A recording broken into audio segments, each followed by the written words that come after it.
Welcome. In front of me is a Huawei Mate X7, and today I'll show you how we can go through the setup process of this device.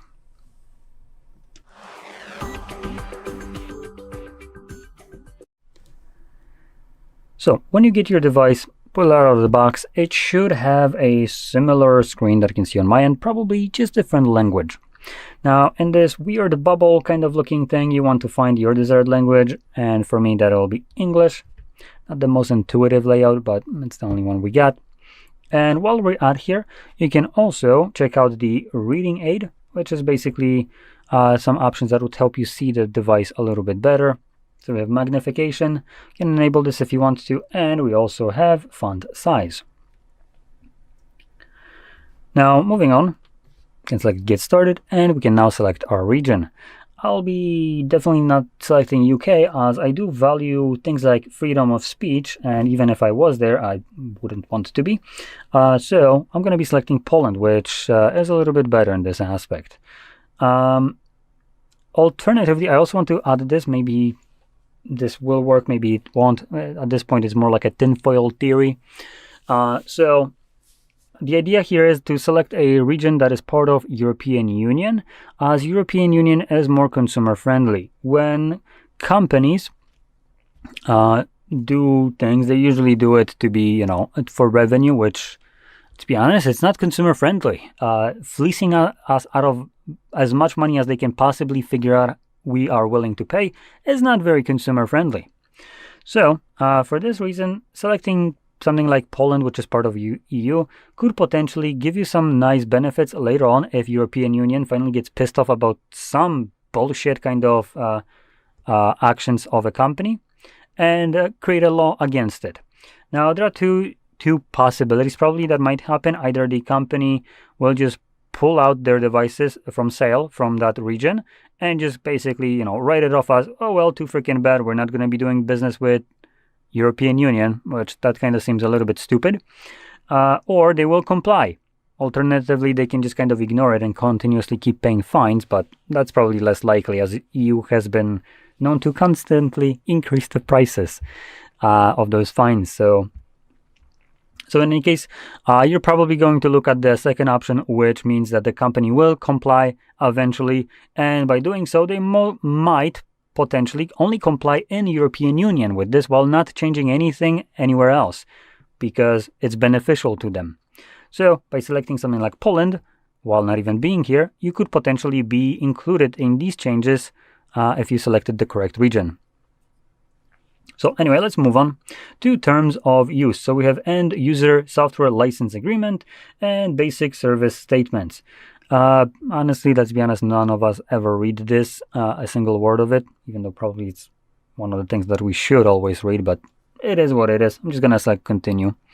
And next we can insert our SIM card. Now this step is optional and you don't need to do so.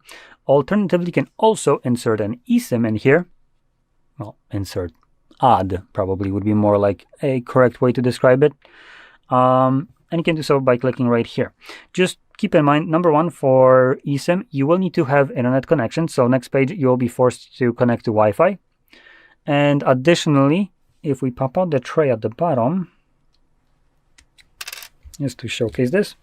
So on the tray, you will see we have two spots. We have the SIM 1 at the top, and we have SIM 2, which isn't labeled at the bottom. This spot will be deactivated physically, this spot, if you select to add eSIM. Now you can change this in the settings, but you only can use one or the other. So the bottom tray right here is interchangeable, either eSIM or physical card. If you use one, the other one basically becomes deactivated and you cannot do anything with it. And if you even have a card on here, but you selected to use eSIM, that card, for the time that you're not going to switch to physical card, is being ignored. So you'd have to go into the settings and select that, specific spot right there is used for either eSIM purpose or the SIM card. And if you switch it from eSIM to SIM card, when you already have a card, it would automatically get recognized and start to work. Now, with that out of the way, I'm going to just skip this. And regardless of if you chose eSIM or not, you actually have the second page or page after that to be a Wi-Fi connection page. Now, it looks like I need to connect to network for some bullshit reason, because God forbid I was able to select the device in a setup the way I want to set it up. I guess I'm gonna be setting it up the way Winnie the Pooh wants me to. God damn it. I love when I'm being forced into doing things that I don't fucking want to.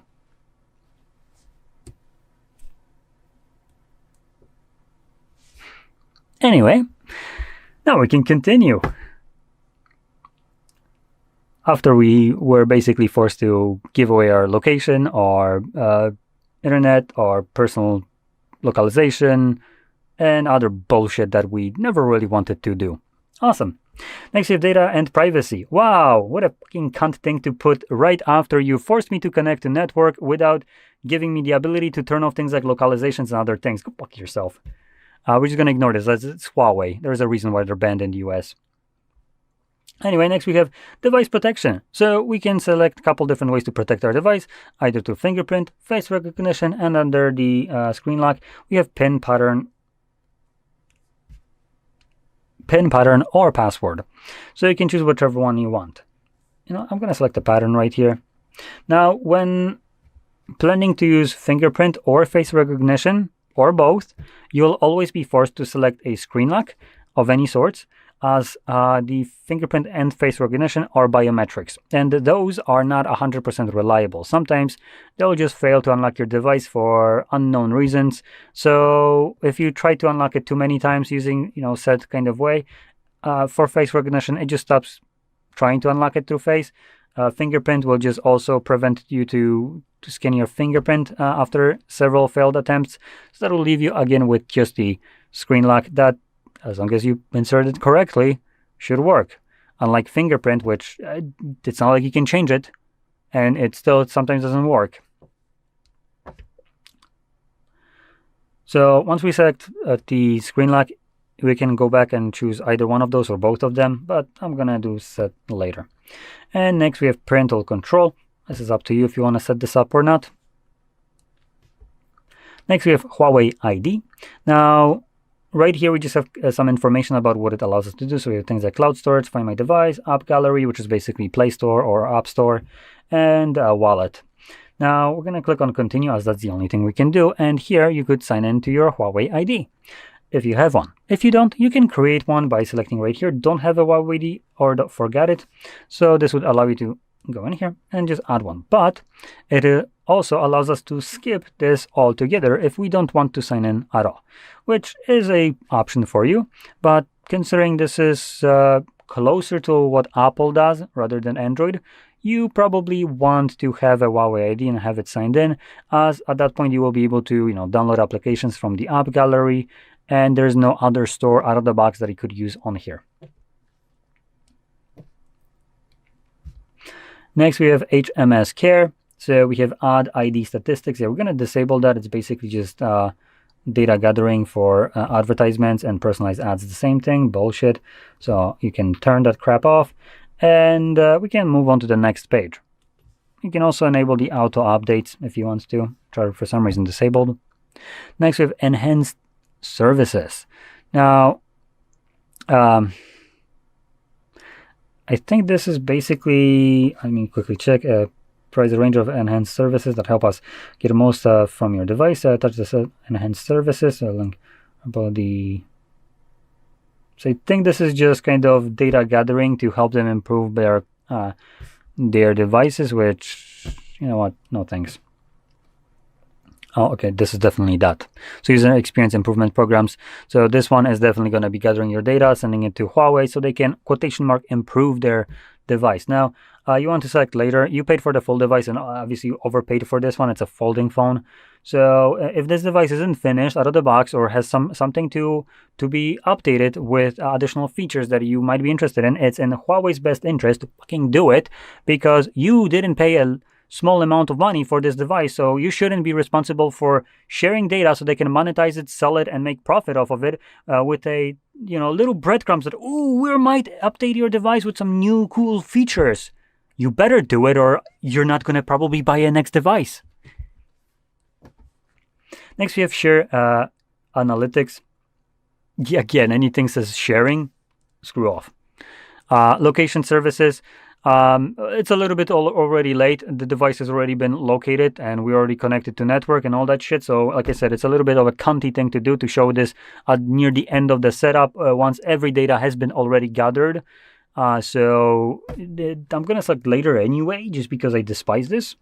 But it's basically just localization for your device to know where it is located. Keep your software up to date. So this is up to you. Enable and continue or update manually. Wow.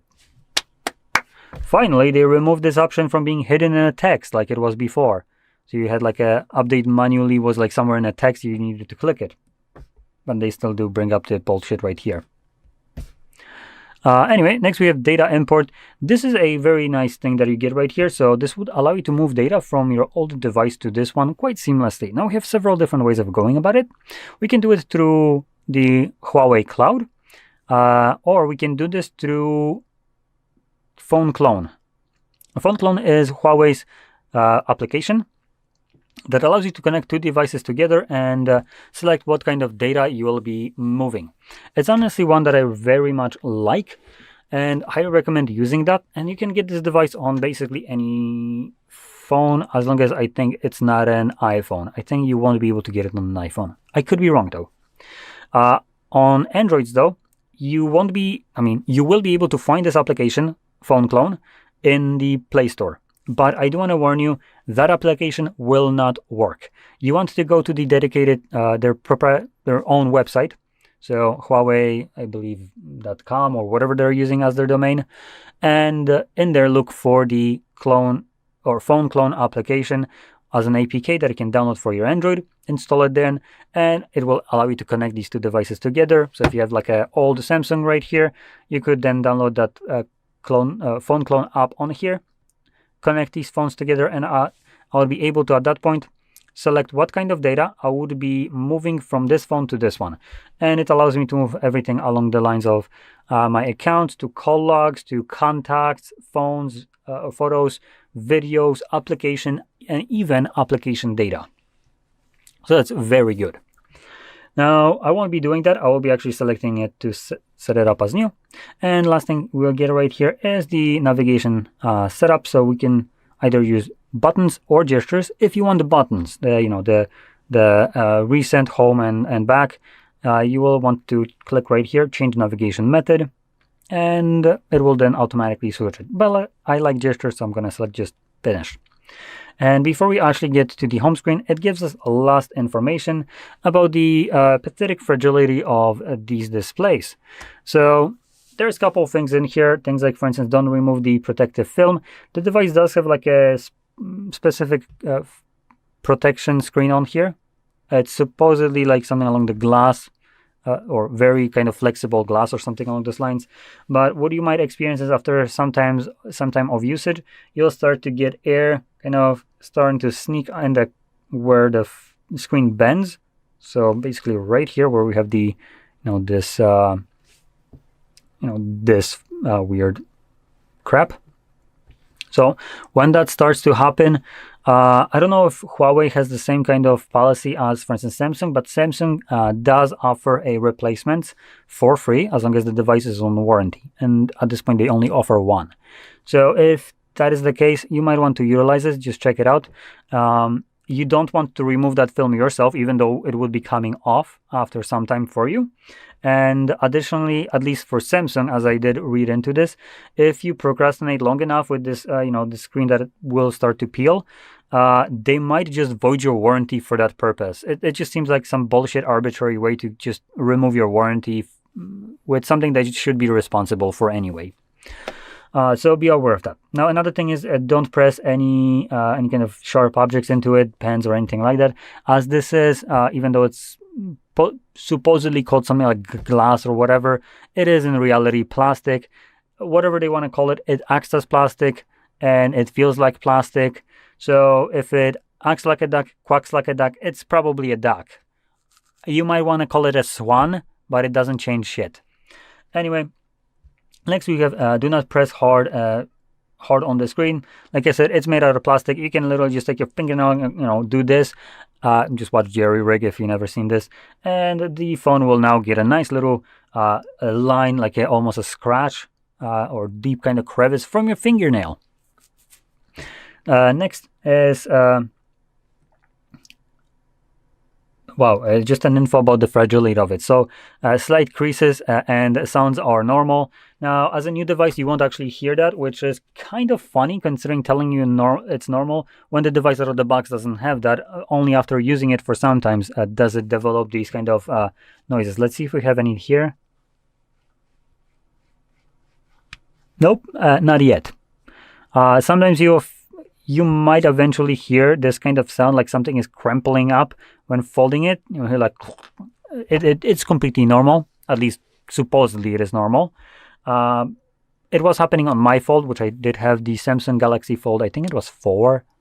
And needless to say, the phone didn't last a year from folding. So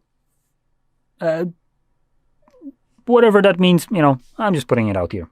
Now, there's no other information, no info about magnets or anything like that in here by the looks of it, which the device does have magnets when you fold it, I think. So if you have anything that could be affected by magnets, maybe keep the phone away from that. And also, do not put anything between the device when closing it, like your credit cards, anything like that. You don't want to, plop something like this, fold it. This would most certainly screw up your device. So let's click on finish. And apparently we're still not finished. So last thing we get is the AppGallery. So download these bullshit applications that we recommend you because someone paid us to. Yep, no, we're gonna deselect all and then deselect all. Wow, that was for some reason not one thing to do. And we can now go to the next page, which takes us to the home screen, finally.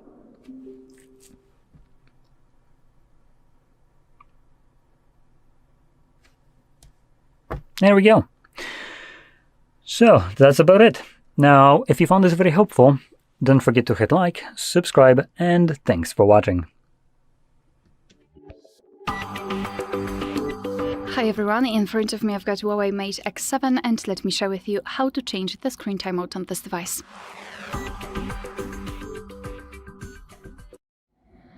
So let's begin with opening the settings, and here in this left section scroll and find display brightness. Then let's localize the sleep option and tap on it. And as you can see here, we've got all available options from which we can choose.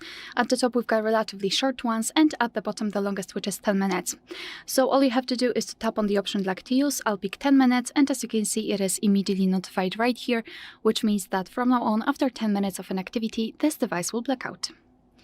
Alright, so that will be all. Thank you so much for watching. Please hit the subscribe button and leave the thumbs up. Hi everyone, in front of me I've got Huawei Mate X7 and let me share with you how to show battery percentage on the status bar in this device.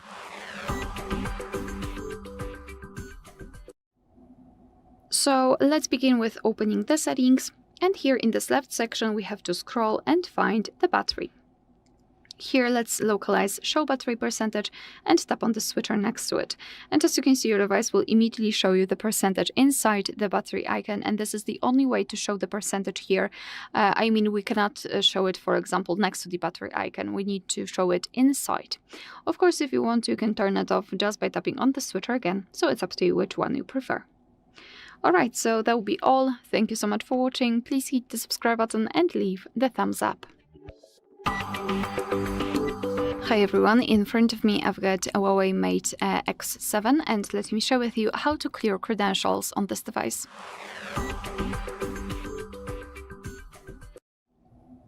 So let's begin with opening the settings, and here in this left section we have to scroll and find security. Then let's scroll down and find more settings, and then tap on encryption and credentials. So here, as you can see at the very bottom, we've got the option we're looking for, so delete all credentials. Let's tap on it and tap on delete.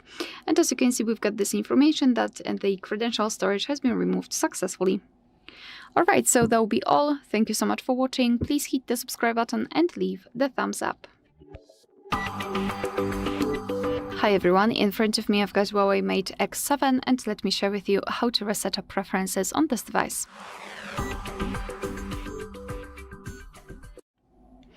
So let's begin with opening the settings. And here we have to scroll and find Apps and Services. Let's tap. Then let's tap on Apps at the top. And here tap on the 4 dots icon in the right upper corner. Here let's tap on Reset App Preferences. And your device will inform you what it will actually reset, so among others, disabled app notifications and background data restrictions for apps. What's more, no worries, you won't lose any app data, so just tap on reset if you're ready, and basically this is it. Alright, so that will be all. Thank you so much for watching. Please hit the subscribe button and leave the thumbs up. In front of me is Huawei Mate X7, and today I would like to show you how you can find specifications within Huawei settings. All you need to do is go into Settings and scroll all the way down to access this section called About Phone. Now check out all of your specifications here, and if you want to access more, click on some of those sections, like status. Thanks so much for watching. If you enjoyed this video, don't forget to leave a like, comment, and subscribe. Bye! In front of me is Huawei Mate X7, and today I would like to show you how you can rename it. Firstly, open Settings and scroll all the way down to tap on About Phone at the bottom. Once you're done, select device name and finally type in wherever you want to, like Celia. When you're ready, hit OK and wait. So when I do that, as you can see, name of my Huawei has changed. Thanks so much for watching. If you enjoyed this video, leave a like, comment, and subscribe. Bye! In front of me is Huawei Mate X7, and today I would like to show you how you can clean storage. Begin by opening Settings and scrolling to tap on Storage over here. Now you need to choose Cleanup, wait, and then select Cleanup next to Junk Files. As you can see, after a few seconds, storage of my Huawei was successfully cleaned. Thanks so much for watching. If you enjoyed this video, leave a like, comment, and subscribe. Bye! Hi everyone, in front of me I've got Huawei Mate X7, and let me share with you how to check the IMEI number of this device. So let's begin with opening the dialer, as it is the fastest way to check the IMEI number. And here let's enter a code which is *#06#. And as you can see right here, we are provided with our IMEI numbers. So let's tap on OK. And now another way through the settings, which will be useful if, for example, we will forget about the secret code. So let's open the settings. Here in this left section, we have to scroll all the way down to find the option About Phone. And as you can see right here, we've got both IMEI numbers for both SIM slots. Alright, so that will be all. Thank you so much for watching. Please hit the subscribe button and leave the thumbs up. Hi everyone, in front of me I've got Huawei Mate X7, and let me share with you how to reset network preferences on this device. So let's start with opening the settings, and here in this left section we have to scroll all the way down to find the option System and Updates. Then let's tap on Reset, and as you can see in the middle we've got the option Reset Network Settings, so just tap on it. Here your device is informing you what it will reset, so Wi-Fi, mobile data, and Bluetooth and Neuralink. So just tap on Reset Network Settings and enter your screen lock to confirm everything. Here we've got also the information that this operation cannot be undone, so be aware about that, and Reset Network Settings, and basically this is it. Alright, so that will be all. Thank you so much for watching. Please hit the subscribe button and leave the thumbs up. Hi everyone, in front of me I've got a Huawei Mate X7 and let me share with you how to reset settings on this device.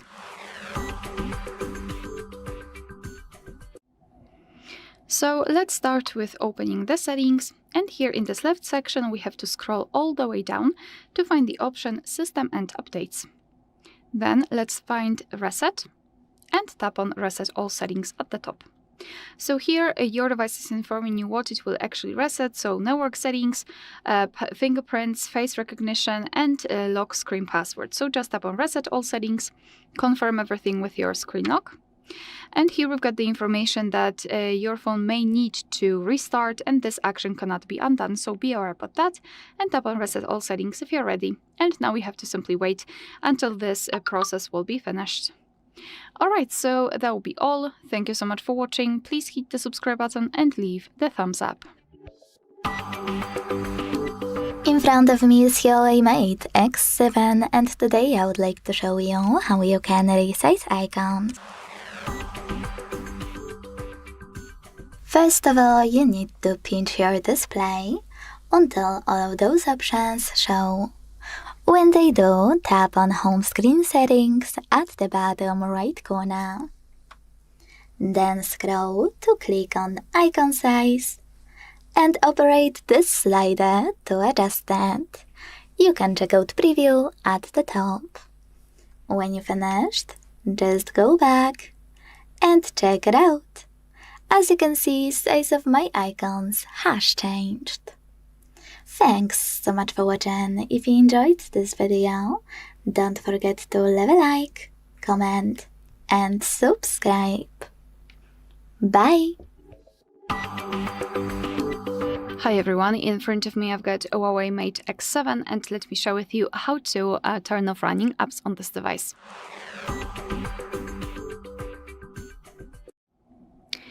So first of all, we have to open the recents, and depending on what kind of navigation type you've got set, you can do it differently. So if you've got the 3-button navigation, simply tap on the button with the square icon or 3 bars icon. And if you've got the gestures, swipe your finger from the bottom to the center of your device and hold your finger somewhere here, something like that. And here we've got the recents. So if you want to, you can close them one by one manually just by swiping them up like that. However, if you want to close all of them, it is much faster way to simply tap on the trash bin icon at the very bottom of the screen. So just tap on it. And here we've got no recent items, which means that we just successfully closed all background apps.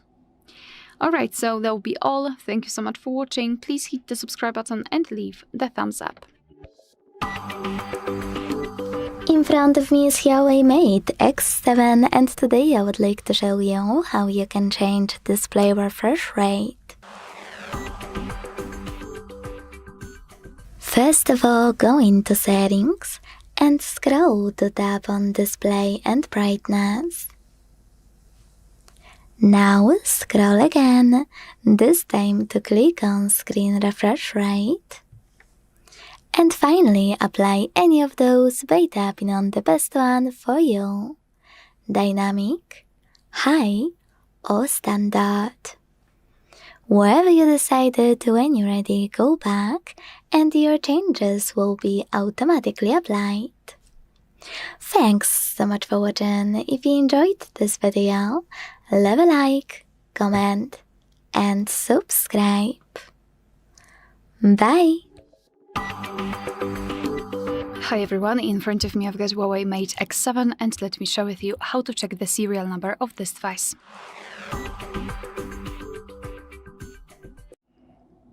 So let's begin with opening the dialer. Tap on the phone if you're not in this category, and here we have to enter a special code which is *#06#. And as you can see here, we've got our pop-out window, and all we have to do is to scroll all the way down. And as you can see, this is the serial number of this device. So let's tap on OK. And now let me show you another way through the settings. And it will be useful if for some reason the secret code won't work or you will simply forget about it. So simply tap on the settings. Then in this left section, we have to scroll all the way down to find About Phone. And as you can see right here, we've got the serial number of this device. Alright, so that will be all. Thank you so much for watching. Please hit the subscribe button and leave the thumbs up. In front of me is Huawei Mate X7, and today I would like to show you how you can change default apps. First of all, go into Settings and scroll to tap on Apps and Services. When you're ready, tap on Default Apps under Permission Manager and select any of those sections you want to manage. Let's go with Browser app. Click on the one you want to apply as your new default and confirm your choice in the pop-up by tapping on Change. So when I do that, as you can see, my default app has changed. Thanks so much for watching. If you enjoyed this video, don't forget to leave a like, comment, and subscribe. Bye! In front of me is Huawei Mate X7, and today I would like to show you how you can turn on or turn off auto rotation. All you need to do is go into Tap menu. To do that, swipe down from the top right corner of your screen. Then look for this shortcut, which is Orientation Lock. When you find it, click on it. And as you can see, mine turned blue and padlock closed. That means that auto rotation is off because your device is locked in current orientation. To enable auto rotate, tap on the same shortcut until it's gray and padlock opens. Thanks so much for watching. If you enjoyed this video, leave a like, comment, and subscribe. Bye! In front of me is Huawei Mate X7, and today I would like to show you how you can turn on or off high performance mode. First of all, go into Settings and scroll to click on this section called Battery. Now use this switcher next to Performance mode to activate it. And wait a few seconds. When your switcher turns blue, you will see this icon at the top right corner of your search bar.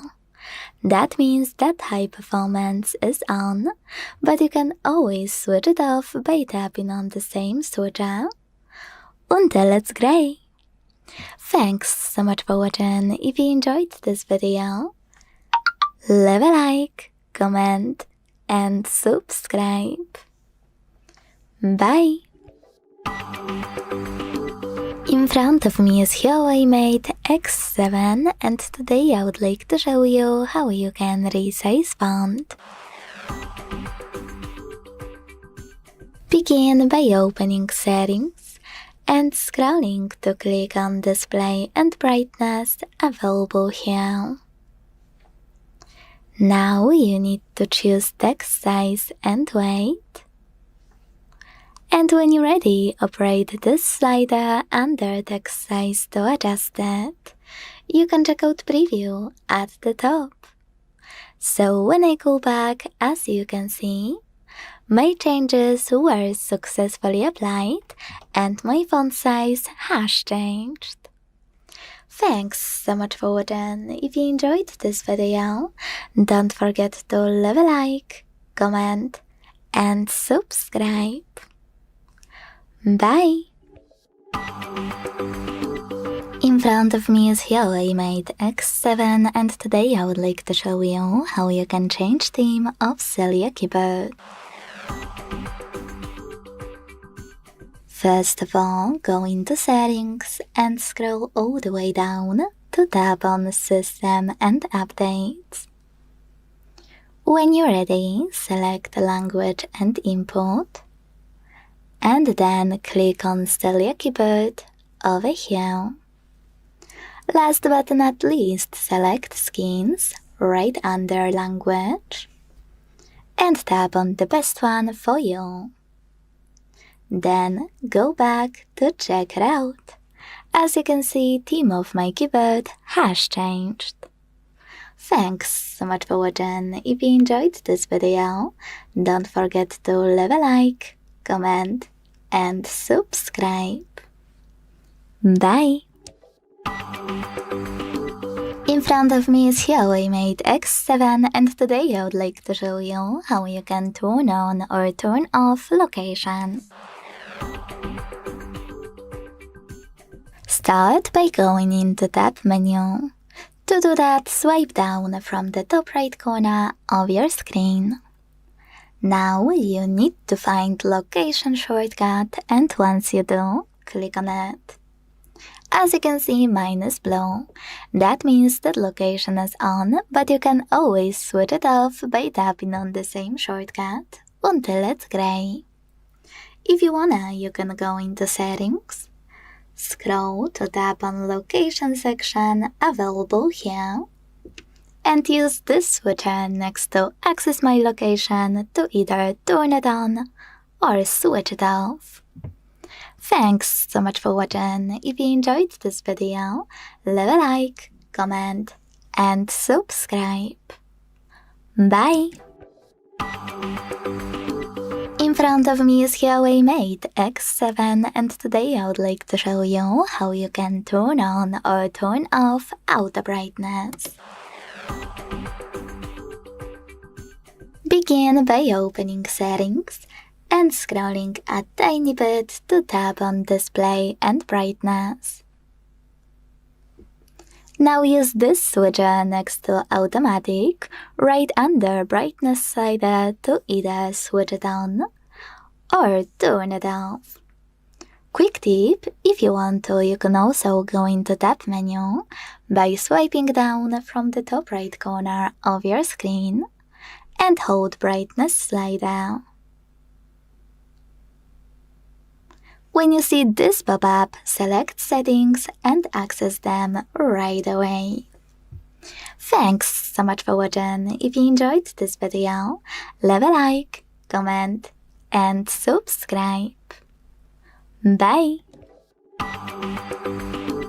In front of me is Huawei Mate X7, and today I would like to show you how you can clone apps. Start by opening Settings and scrolling to click on this section called Apps and Services. When you're ready, tap on App Twin and use gray switcher next to any available app you wanna clone. Now wait. So when I go back to check it out, I can see that my app was successfully cloned. If you ever wanna delete this clone, you can do that like you would any other app. Or you can go back to the same section in your settings and use Now Blue switcher. Then confirm your choice in the pop-up. Thanks so much for watching. If you enjoyed this video, leave a like, comment, and subscribe. Bye! In front of me is Huawei Mate X7, and today I would like to show you how you can connect it to printer. First of all, go into Settings and tap on this section here called More Connections. Then select Printing. Tap on the Footprint service or any other service you have and wanna use, and to activate it, make sure this switcher is blue. Now wait, because your device is looking for a printer. When it finds one, it will connect to it right away. Quick tip, if you still can't connect, tap on those 4 dots at the top right corner, select Add Printer, and tap on this plus at the top right corner to input IP address. Then select Add to add it manually. Thanks so much for watching. If you enjoyed this video, leave a like, comment, and subscribe. Bye! Hi everyone, in front of me I've got a Huawei Mate X7 and let me share with you how to clear cache and speed up your device.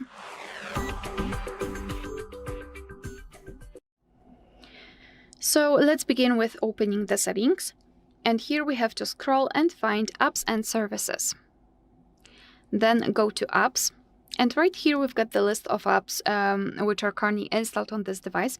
And what I highly recommend to do here is to simply go through all of those apps, especially those that you're frequently using, and remove cache. Cache are files that are saved by your device, but they are not necessary for the proper usage of the app.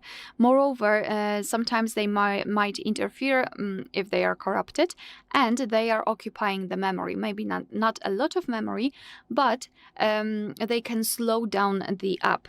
So what I highly recommend to do is to simply open specific app, then go to storage. And right here we've got this cache section, so just tap on clear cache. As you can see, your device will immediately do it. And as I said, I highly recommend to do it for all of those apps. Alright, so that will be all. Thank you so much for watching. Please hit the subscribe button and leave the thumbs up.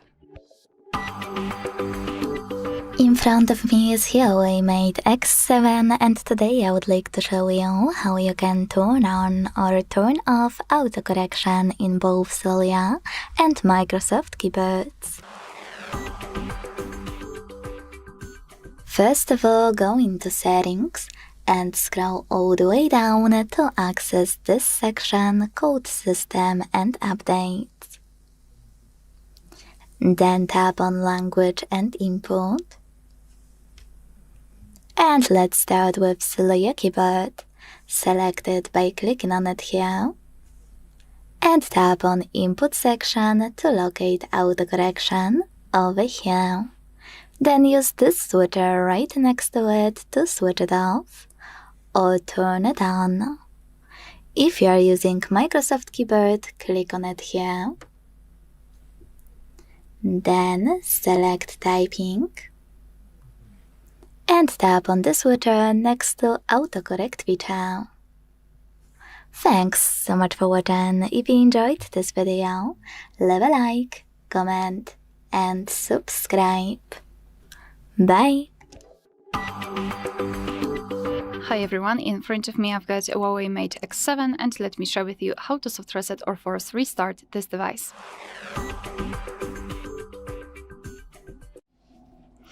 So the force restart operation will be useful if for some reason your device stopped working properly and it does not respond to your touches. So for example, you cannot swipe, you cannot open the app or turn off the app, etc.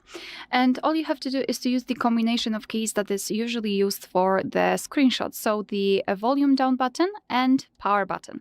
And we need to hold this combination for about 10 seconds and wait until we'll see the black screen and then the developer's logo. So let me try to do it. Let me press both of those buttons, and obviously we've made a screenshot, but let's ignore it and keep pressing both of those buttons. So as I said, it should take approximately 10 seconds. We've got black screen, which is a really good sign, but keep pressing. I like to press the buttons until I feel the vibration. I felt it. So we should see the developer's logo, and now we have to simply wait until our device will be fully powered on again. Alright, so that will be all. Thank you so much for watching. Please hit the subscribe button and leave the thumbs up. In front of me is Huawei Mate X7, and today I would like to show you where you can locate all typing options of both Microsoft and Celia keyboards. First of all, go into Settings and scroll all the way down. This way you can access this section called System and Updates. When you're ready, choose Language and Input and tap on your keyboard. We'll start with Celia. Select it here. Tap on Input and manage all of those options however you want to by clicking on the switches next to the chosen ones. If you are using Microsoft though, click on it here, tap on Typing section, and manage all of those options the same way you would on Celia.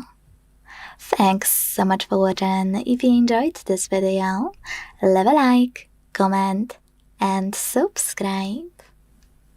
Bye! In front of me is Huawei Mate X7, and today I would like to show you how you can set up Face Unlock. First of all, go into Settings and scroll to tap on this section called Biometrics and Password. Then choose Face Recognition and enter your current login method. Finally, hit Get Started, keep your face in frame and follow all of the instructions from your screen. Wait for 100% mark.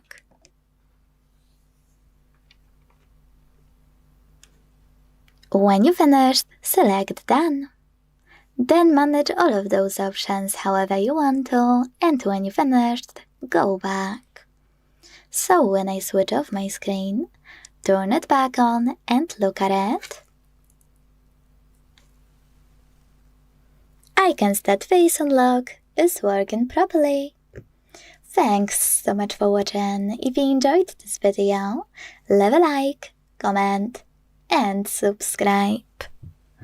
Bye! Hi everyone, in front of me I've got a Huawei Mate X7 and let me share with you how to change video resolution on this device.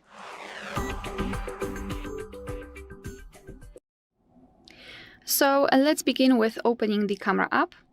Currently we are in the standard photo mode, so let's switch to the video one. Just tap on the video, and if you can see the red dot inside the shutter button, it means that for sure you're on the video mode.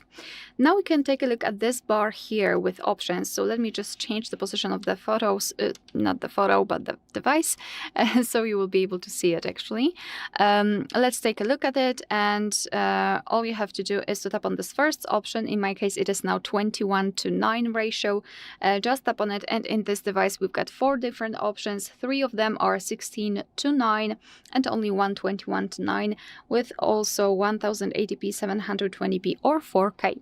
So all you have to do is to tap on the option like to use. I'll pick 16:9 4K, and as you can see the camera will change slightly according to what we've just applied, and you can also see updated icon, which means that from now on our device will use their chosen resolution whilst recording a video.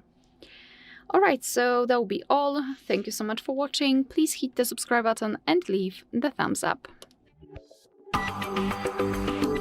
In front of me is Huawei Mate X7, and today I would like to show you how you can add photos to text message. Begin by launching Messages app and selecting or creating a chat. Wherever you decided, when you're ready, use this plus at the bottom left corner of Messages section. And firstly, to add any photo you have in your gallery, just tap on Gallery at the bottom and tap on it. Check it out and then click on this icon at the top right corner.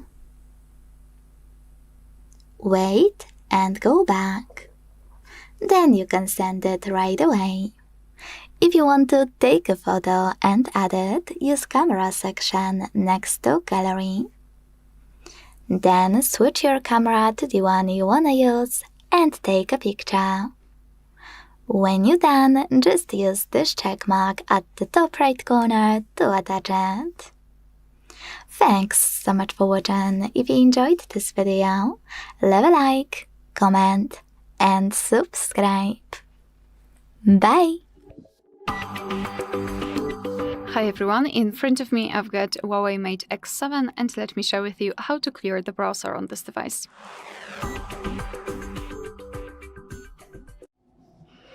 So I'll show you how to do it using the browser that is provided by the developer. However, the operation looks pretty similar in all of the browsers which are commonly used, so I'm pretty sure that you will be able to figure out how to do it on your own browser. So let me open it. And now all we have to do is to tap on this 4 dots icon in the right upper corner. Then let's scroll down and find Settings. And here, let's scroll to Advanced. And as you can see at the bottom of this section, we've got Clear Browsing Data, so just tap on it. And here we've got different sections. I would say those are pretty basic, and here we've got advanced options. In basics, we've got input history, browsing history, cached pages, and in advanced we've got cookies, password size settings, and homepage news cache. So basically, if you'd like to remove something, make sure that it is marked. So I will remove everything. Everything is marked here, and then tap on Clear Data. Tap on Clear, and as you can see, we've got this information, which means that we just successfully removed everything. Alright, so that will be all. Thank you so much for watching. Please hit the subscribe button and leave the thumbs up. Hi everyone, in front of me I've got Huawei Mate X7, and let me share with you how to check for the software updates on this device. So first of all, make sure that you've got the internet connection because it is required. And simply for checking, you can use mobile data. It's up to you. However, if you will at least try to download the update or something like that, then I highly recommend switching to the Wi-Fi so you can simply avoid some additional charges. So let's open the settings.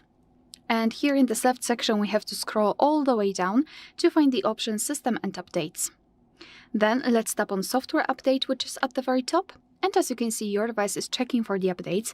And basically, you can meet two different scenarios. So this is the first one where your software is up to date and there's nothing to download. Of course, if you'd like to, you can tap on this current version. However, we do not really have a lot of information right here.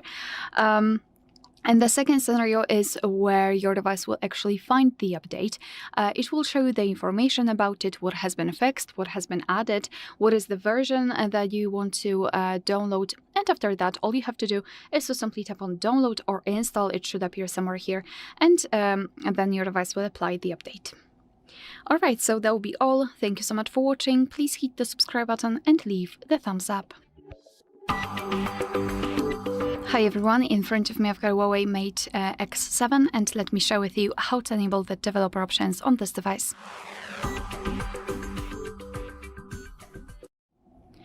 So let's begin with opening the settings, and here in this left section we have to scroll all the way down to find the option About Phone.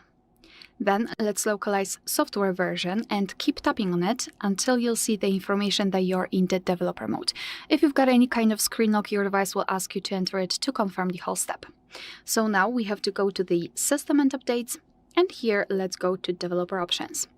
And as you can see, here we've got plenty of advanced settings which we can customize. So for example, you can force GPU rendering, show surface updates. Here we've got some options which are connected with the networking, debugging, etc.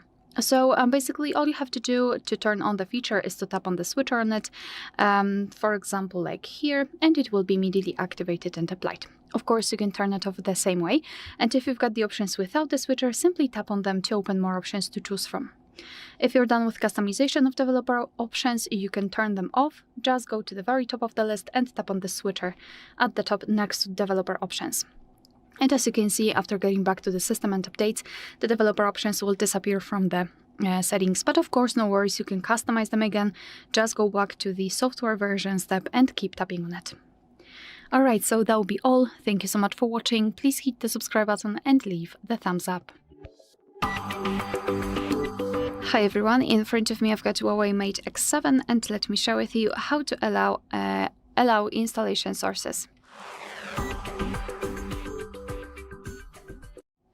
So basically how to allow your device to download the apps from different sources than the AppGallery. So all we have to do here is to go to the settings, and here in this left section we have to scroll and find Security. Then let's scroll down and go to More Settings, and here we've got the option Install Apps from External Sources. So let's tap. Now all we have to do is to find the app from which we would like to download the app. So let's pretend I found a website. I was using browser and I'd like to download it from the website. So we have to find the browser, tap on it, and tap on Allow Apps app installs. Here, let's tap on Enable, Let's go back, and as you can see, the browser is now allowed to install some content. Be aware, because you're doing it on your own responsibility.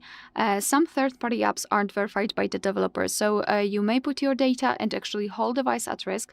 So remember about that and choose the apps wisely. Of course, you can always remove previously granted permissions.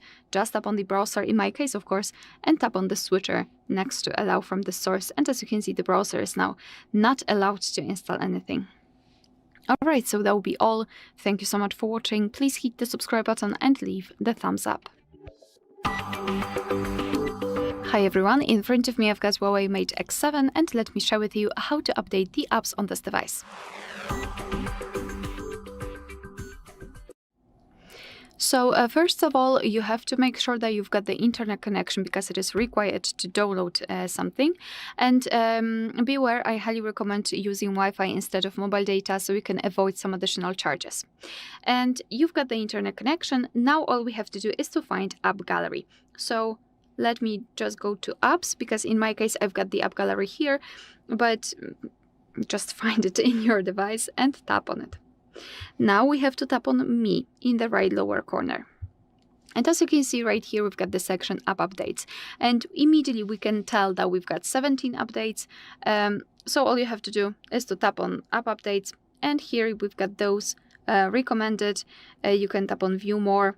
And all you have to do is to basically either go through all of those apps and tap on Update, because maybe you don't want to update all, or tap on Update All here, and that's all you need to do. Your device will do its job. You can do whatever you want and everything will happen in the background. I'll pick maybe this one. Okay. And this one. And as you can see, your device will basically download the updates, and after that they will be successfully installed and automatically updated. Alright, so that will be all. Thank you so much for watching. Please hit the subscribe button and leave the thumbs up. Hi everyone, in front of me I've got Huawei Mate X7, and let me share with you how to add the photo to a contact in this device.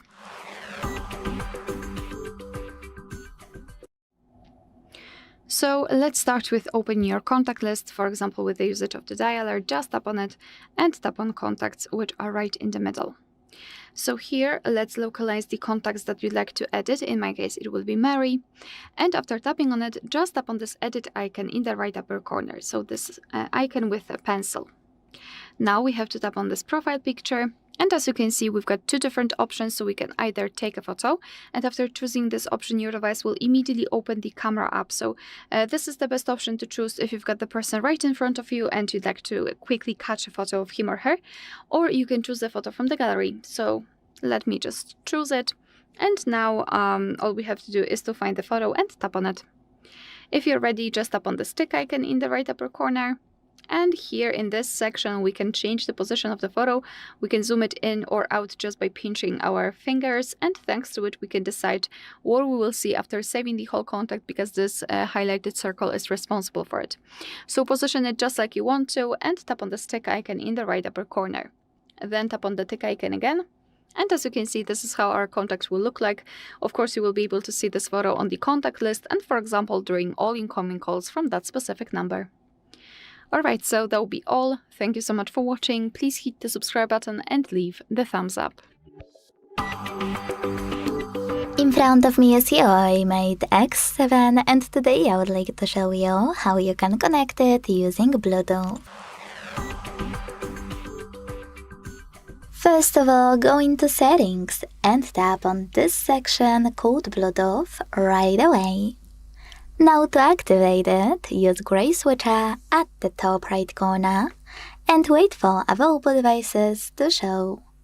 If you see this pop-up, select Allow or Cancel, wherever you wish. Now tap on the device you wanna connect to and wait for the pop-up.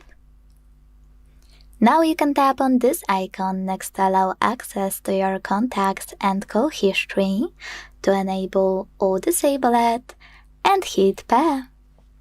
Now wait for the other device to accept your connection request, or in case of trying to connect to another smartphone or to a tablet connected manually on the second device. Either way, as you can see, mine were successfully connected. To disconnect them or manage your connection, use gear icon next to any paired device. And check out all of those options, including unpair. Thanks so much for watching. If you enjoyed this video, leave a like, comment, and subscribe. Bye! In front of me is Huawei Mate X7, and today I would like to show you how you can add emergency numbers. First of all, go into Settings and scroll to tap on Security section available here.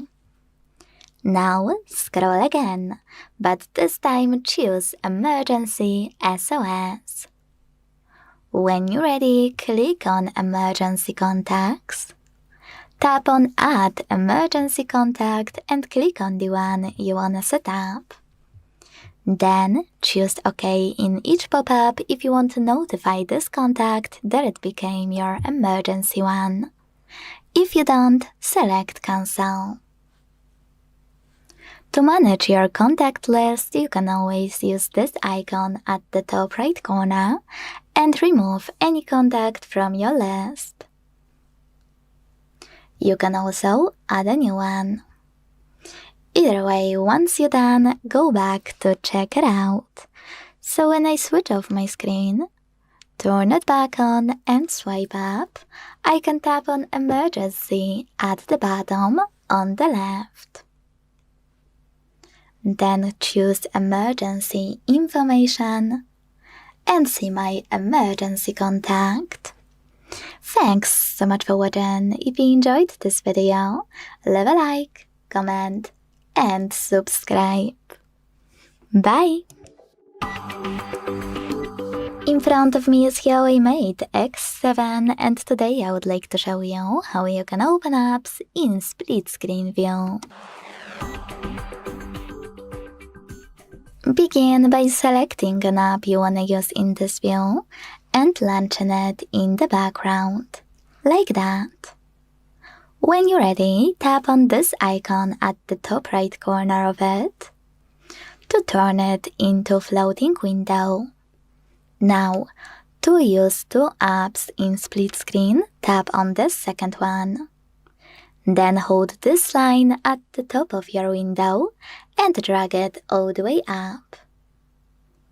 To the left or to the right. Either way, when you see this gray area, let go. Then choose Later or Next if you want to learn more about split screen. And finally, enjoy using both of your apps in split screen view. If you want to go back to the standard one, you can either swipe both apps in the background, or to still use one of them, hold those three dots in the middle and drag it all the way to the right or to the left. Then let go. Thanks so much for watching. If you enjoyed this video, leave a like, comment, and subscribe. Bye! In front of me is Huawei Mate X7, and today I would like to show you how you can select and delete multiple photos at once. First of all, you need to find the Gallery app and click on it. Now decide if you want to delete your photos from Albums or Photos section. Let's start with Albums. Click on one of them. Hold one of your photos you wanna get rid of, and to select multiple, use this icon at the top right corner. Then slide your fingers across all of the photos you wanna keep. And to get rid of the rest, use the Delete button at the bottom. Then confirm your choice in the pop-up. If you want to delete them from Photos, hold one and tap on the same icon at the top right corner. Or if you want to, you can click on those at the top right corners of all of your sections. I have only one, but you probably have multiple. This way you can select all of your photos only from chosen section. Slide your finger to keep those you want to, and delete the rest the same way as before. Thanks so much for watching. If you enjoyed this video, leave a like, comment, and subscribe. Bye! Hi everyone, in front of me I've got Huawei Mate X7 and let me share with you how to activate automatic software updates on this device.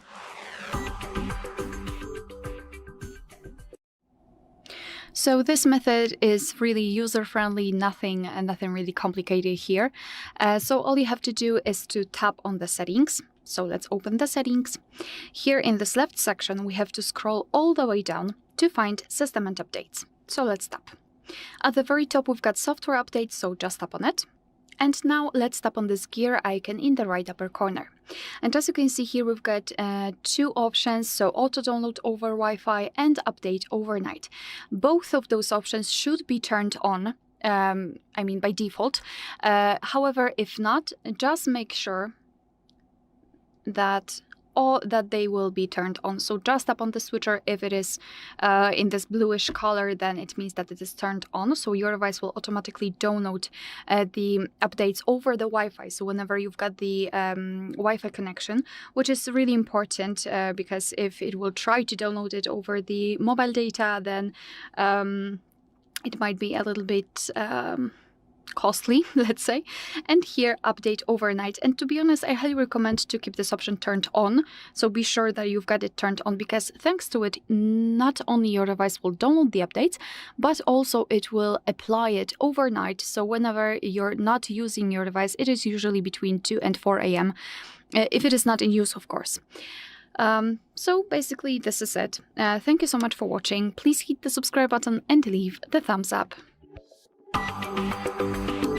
In front of me is Huawei Mate X7, and today I would like to show you how you can operate Permission Manager.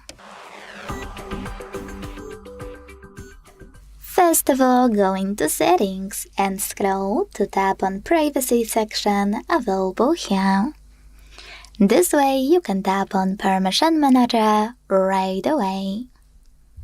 Now, you need to pick one of those features you want to manage, or select any feature just to find an app you want to manage. Let's start with a feature. I want to manage my camera access, so I have to click here. Select one of my apps, like, for example, Browser from the Night section, and tap on one of those options. Ask each time, allow only while in use or deny. Let's go with allow only while in use. So when I click on it and go back, browser just gained access to my camera if I'm using my app. But you can also select one of your apps. Let's go with browser again. And this time select tiny text in blue. See all permissions. Then manage all of those, only for chosen app, the same way. Thanks so much for watching. If you enjoyed this video, leave a like, comment, and subscribe. Bye! In front of me is Huawei Mate X7, and today I would like to show you how you can open apps in pop-up view. First of all, select an app you want to use in this view and launch it in the background. Then click on this icon at the top right corner of it. And enjoy using your app in this little window. To move it around, hold this line at the top and drag it. To scale it, hold one of its bottom corners. Then drag it, and when you're finished, let go. To minimize your app, you can tap on Home button and swipe tiny window to the side. Then tap on this bubble and tiny window to go back to standard floating one. If you wish, you can also use this line at the top left corner to minimize it right away. Then tap on the bubble. Sorry, misclick. If you wish to close your window, click on this X at the top right corner. You can also turn it into a bubble. Hold your bubble and drag it to remove section. Then let go. To use your app in full screen view, click on this icon at the top left one. Thanks so much for watching. If you enjoyed this video, leave a like, comment, and subscribe. Bye! Hi everyone, in front of me I've got a Huawei Mate X7 and let me share with you how to virus scan this device.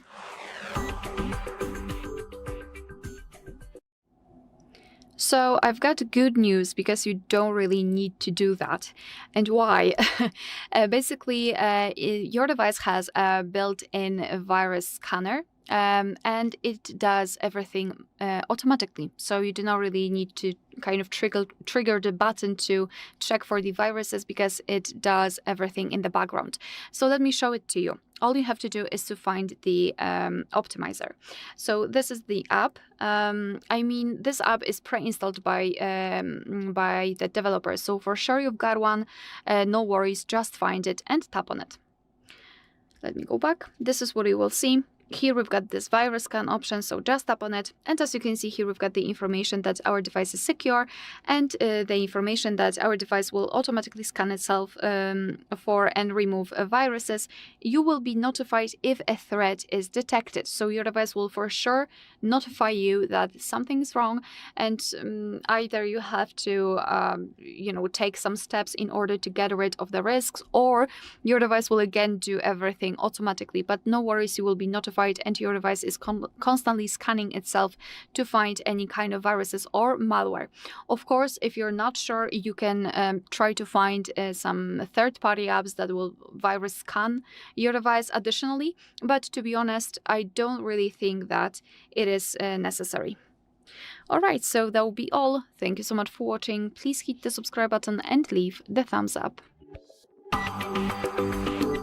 Hi everyone, in front of me I've got Huawei Mate X7 and let me share with you how to change the ringtone on this device. So let's start with opening the settings, and here in this left section let's scroll and find sound and vibration. So right here, let's scroll and find this ringtone section and tap on phone ringtone. As you can see, it is divided between two different SIM cards because we can use two different SIM cards in this device, and you can apply separate ringtone for the first one and a different one for the second one. But let me show you how to do it using the first one. It doesn't really matter. Basically here, we've got the list of pre-installed ringtones from which we can choose. At the very bottom of the list, we've got this option None, which means that after choosing it, your device will not use any kind of sound to notify you about the incoming call. And on the other hand, at the top, we've got music on device or video ringtones. So basically, if you've got something, for example, downloaded or recorded and it is compatible, then you should be able to find it here and you'll be able to tap on it and set it as your own ringtone. But let me choose something from the presets. So to listen how the particular ringtone sounds, we have to simply tap on it. That was scary. So you need to tap on it and then listen whether you like it or not.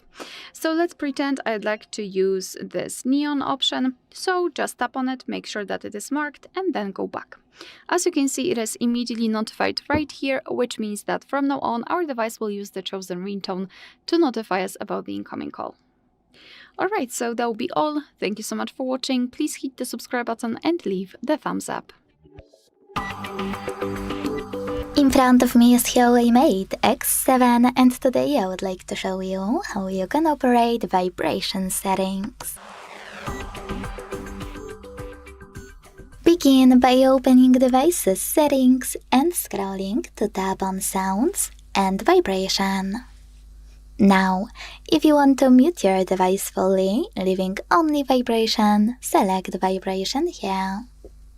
You can always switch it off by tapping on silent to mute your device without vibrations, or simply tap on sound.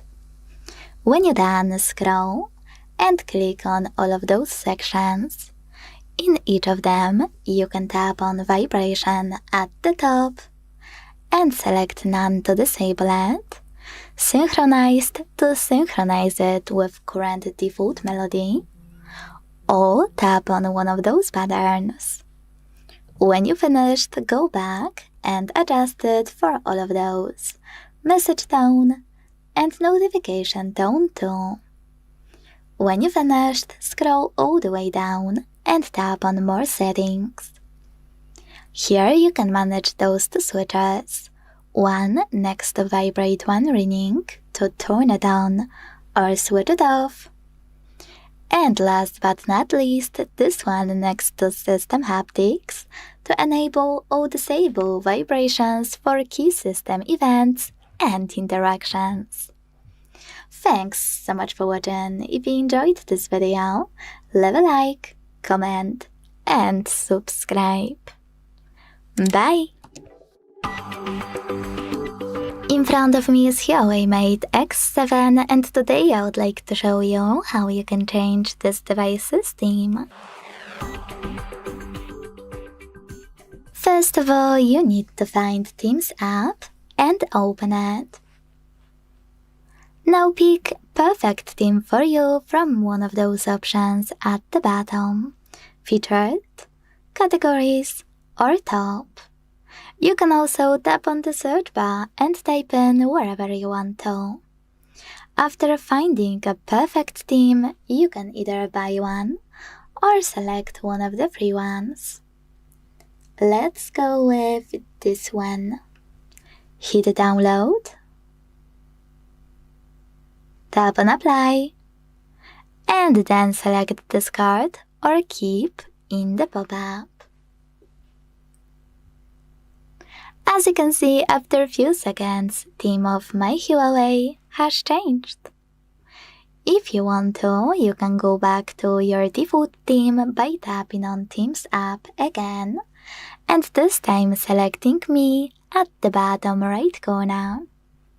Now tap on one of those themes, hit apply, and confirm your choice in the pop-up. If you want to access any of downloaded themes, you can tap on Me as well and tap on My Themes section. Thanks so much for watching. If you enjoyed this video, leave a like, comment, and subscribe. Bye! Hi everyone, in front of me I've got Huawei Mate X7, and let me share with you how to set the camera timer on this device.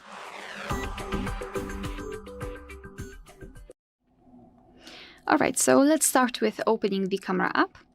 And currently we are in the standard photo mode, so just keep it here, and usually you will start with this set of options. All you have to do is to swipe or scroll. Let me just change the position of the phone so you will be able to see that perfectly. So here we have to just swipe to the very end to find this settings icon, so tap on it. Now in the general section we've got the timer, so just tap, and here we can choose the timer, so either 2, 5 or 10 seconds delay, or off obviously. So let me choose 10 seconds delay, just tap on the option. As you can see, it is immediately notified right here. So now we can go back to the camera and simply tap on the shutter button. From now on, our device will count down from 10, 5 or 3, depending on which option you've chosen, and after that time it will take a photo. Alright, so this is how it works. As you can see, there was also an additional delay. It is because we've got this night mode applied. It was automatic, and it is visible right here. So just tap on it to turn it off, and now this additional second will not be noticeable. Alright, so to turn off the timer, we have to open the settings again, and then go to the timer and tap on off. And from now on, your device will take photos right after touching the shutter button. Alright, so that will be all. Thank you so much for watching. Please hit the subscribe button and leave the thumbs up. In front of me is Huawei Mate X7 and today I would like to show you how you can set up screen lock. Firstly, open Settings and scroll to click on Biometrics and Password. Then click on Lock Screen Password here.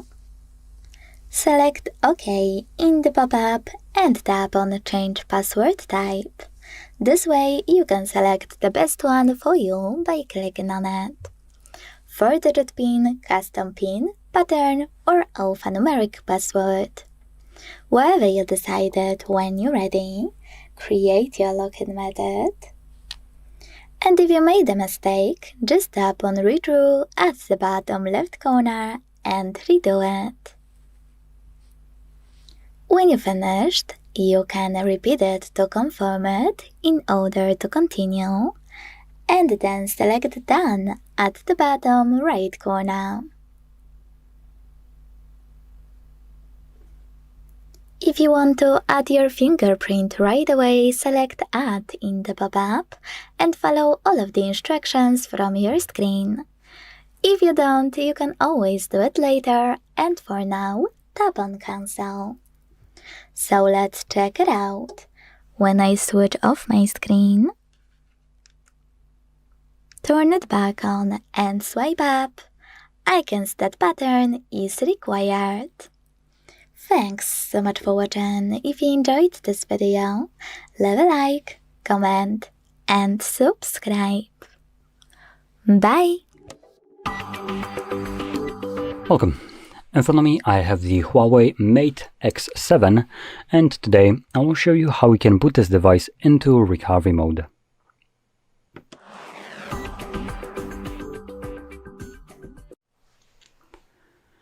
So, to get started, first thing you will need to do is turn off your device by holding the power button.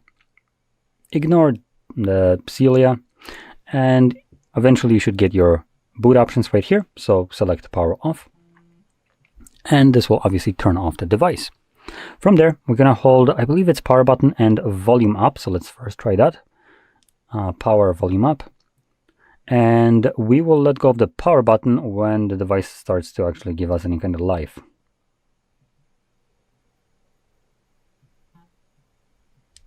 So there we go. Huawei, let go of the power button. And there we go. Here's our recovery mode. Now in here we have a couple options like clear data, which consists of wipe cache partition and factory reset. Then we have update mode, safe mode, and restart. So these are all the things that you can utilize in here. Now, as you can see, you can just actually tap on it. I'm mentioning that because typically you need to use volume buttons and power button, but here you can, but you don't have to. Anyway, I'm going to select restart. And this will bring me back to the HarmonyOS, I think it's called.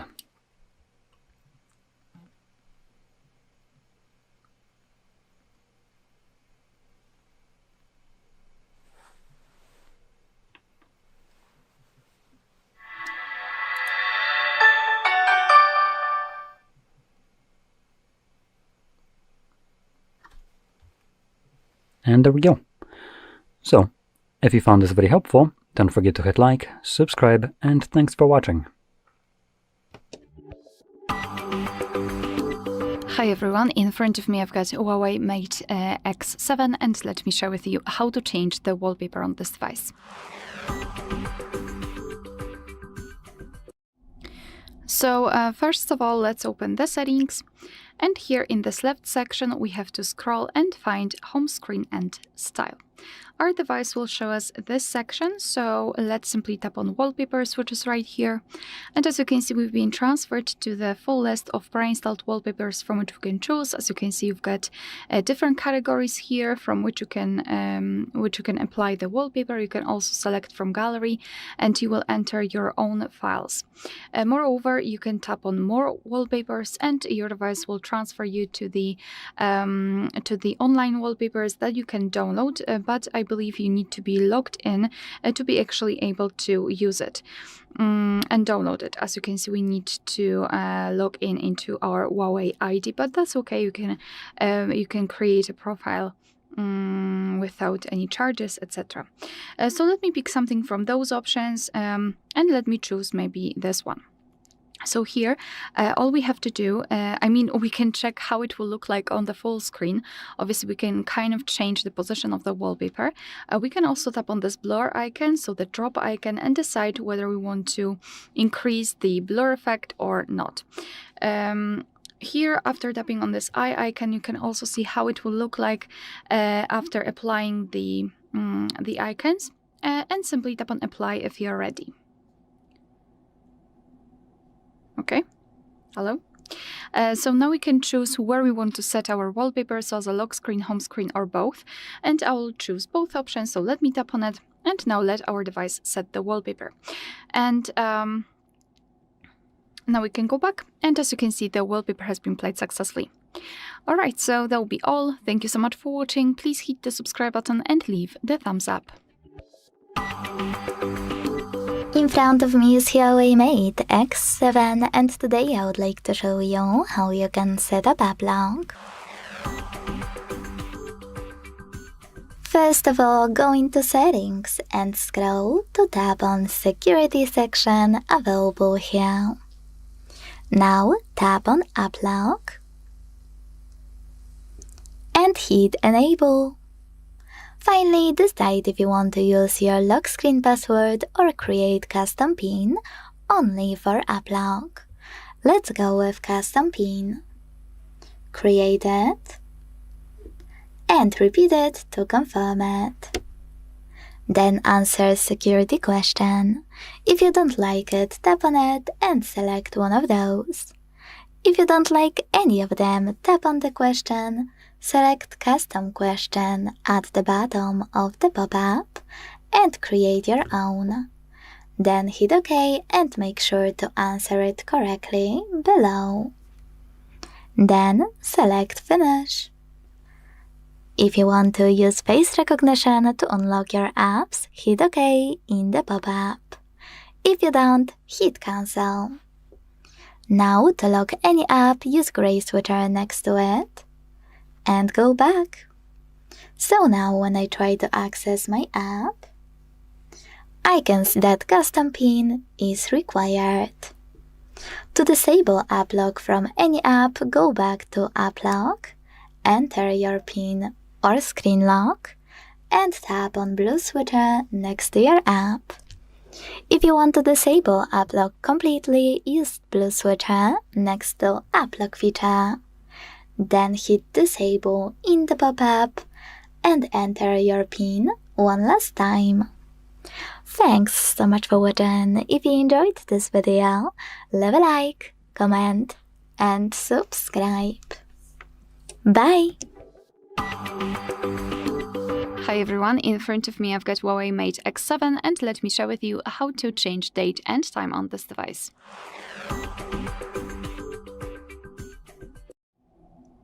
So let's begin with opening the settings, and here in this left section we have to scroll all the way down to find System and Updates.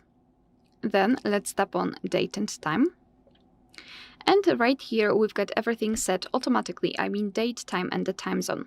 So first of all we have to tap on this switcher here to actually turn off this option, and now we can freely tap on date and choose the date just by swiping. First of all month, then a day and a year, and tap on OK to confirm. And as you can see, it will be, immediately applied. The same with the time. Just tap on it and by swiping choose the time that you'd like to use and confirm it by tapping on OK. We can select the time zone, so just tap on it, and here we've got the full list of available time zones. So find yours and tap on it, it will be immediately set. However, it is not really automatic. Obviously, if you will tap on set automatically, your device will also set the time zone automatically, which is nice. I was not expecting that, to be honest.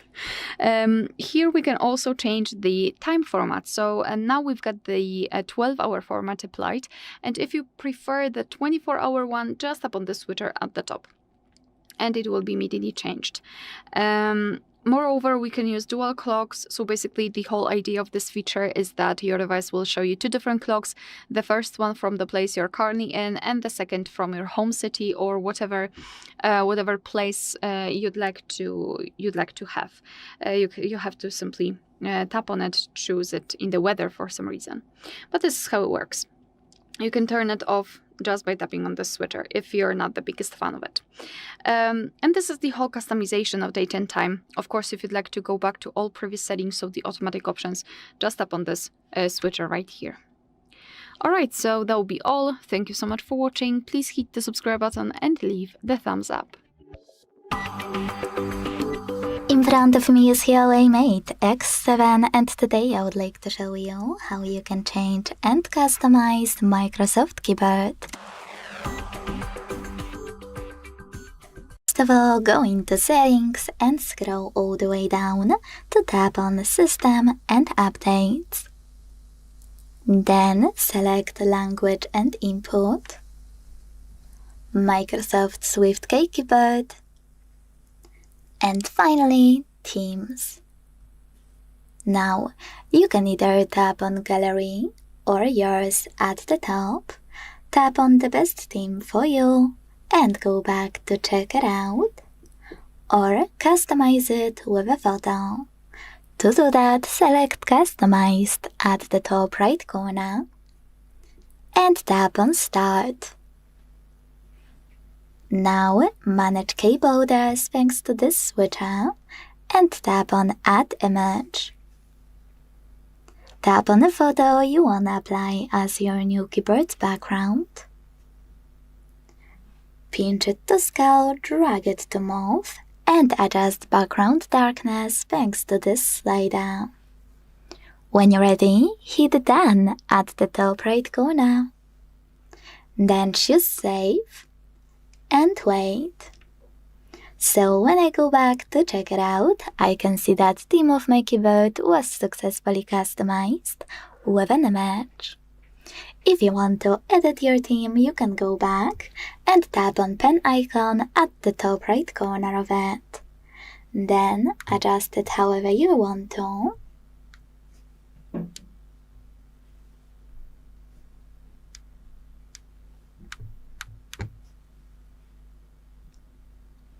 Hit Done and tap on Save. Thanks so much for watching. If you enjoyed this video, leave a like, comment, and subscribe. Bye! Hi everyone, in front of me I've got a Huawei Mate X7, and let me share with you how to enable the eye comfort mode on this device.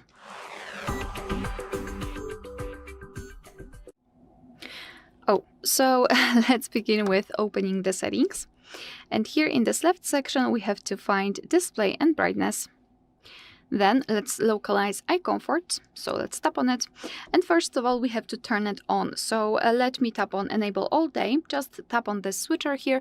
And now you can see that the screen turns a little bit yellowish or amber. It is in order to filter the blue light. What's more, it will be also much easier for you to look at the screen at the dim light. So if you're a night owl, then I highly recommend to use this mode. Here we've got the intensity switcher. By going to the left, we can make it cooler, and by going to the right, warmer. So it's obviously up to you which intensity is the most comfortable for you. Here you can also reduce the flickering on the screen, so it will affect color balance and auto brightness control. So you can either turn it on or turn it off, it's up to you.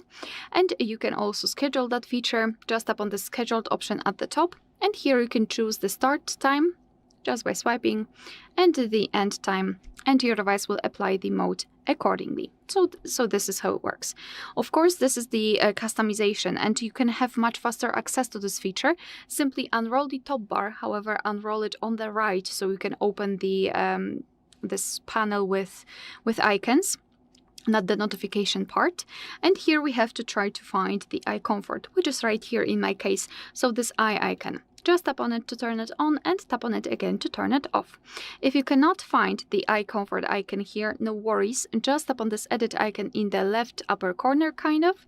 And here you can tap on this plus icon And as you can see, now we've got additional toggles that are not visible in this, let's say, default panel. So just find the icon for the icon here and tap on the plus icon to apply it there.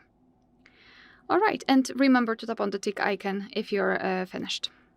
All right, so that will be all. Thank you so much for watching. Please hit the subscribe button and leave the thumbs up. In front of me is Huawei Mate X7, and today I would like to show you how you can add audio or a video file to text message. First of all, you need to launch Messages app and select or create a chat. Whatever you decided, when you're ready, use this plus icon at the bottom left corner of Message section. And first of all, to create voice memo and add it right away, within Messages app, tap on Recording section in the middle. Then use this button here, touch and hold to record. When you finished, let go and your recording will be automatically attached.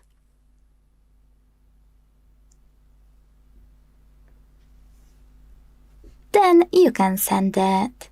If you want to add already existing audio file, tap on More at the bottom right corner and select Audio here. Then tap on one of your voice files, and when you're ready, use this checkmark at the top right corner to attach it. Wait for it to convert and then send it. If you want to add already existing video, click on Gallery section, then tap on Yours and wait for it to be attached. Once you're done, you can send it like any other file. To create a video within Messages app, use Camera section here. Switch to video by tapping on Camera icon at the bottom right corner. And then record. Once you're done, your video will be automatically attached. All you need to do is use this checkmark at the top right corner. Thanks so much for watching. If you enjoyed this video, leave a like, comment, and subscribe. Bye! In front of me is Huawei Mate X7, and today I would like to show you how you can operate a voice recorder. First of all, you need to find and open Recorder app. Now tap on Agree and Allow in all pop-ups if you never used it before, and start recording thanks to this button at the bottom left corner. As you can see, recording is on. To pause it or unpause it, use this button at the bottom right corner. To enable or disable voice enhancement, use this icon at the top right corner. To add a bookmark, click on this one at the bottom left one. And to end it and save it, tap on the middle button. As you can see, my recording was successfully created. To create a new one, use the same red button. To listen to one of your recordings, click on the chosen one on the list and tap on play button. You can also manage it by clicking on those icons at the top right corner or selecting those. Add a bookmark while listening, speed it up, enable or disable skip silences, and my favorite, edit. Click on it, hit OK, and pick a part of your recording you want to trim. Then hit Trim here, and decide if you want to keep selected part or delete selected part. When you're done, use this checkmark at the top right corner. Last but not least, to get rid of any recording, you can hold it on the list and use those options at the bottom. Rename, or as I mentioned, delayed. Thanks so much for watching. If you enjoyed this video, leave a like, comment, and subscribe. Bye! Welcome. In front of me is a Huawei Mate X7, and today I will show you how you can wipe cache partition on this device.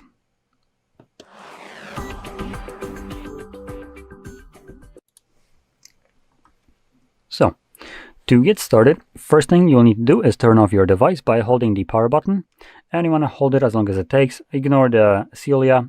If you keep on holding, eventually you'll get the boot options, and from here, just simply select power off. The phone will turn off, and when it does, you want to hold power button and the volume up at the same time. And eventually, when you see the Huawei logo on the screen, let go of just the power button.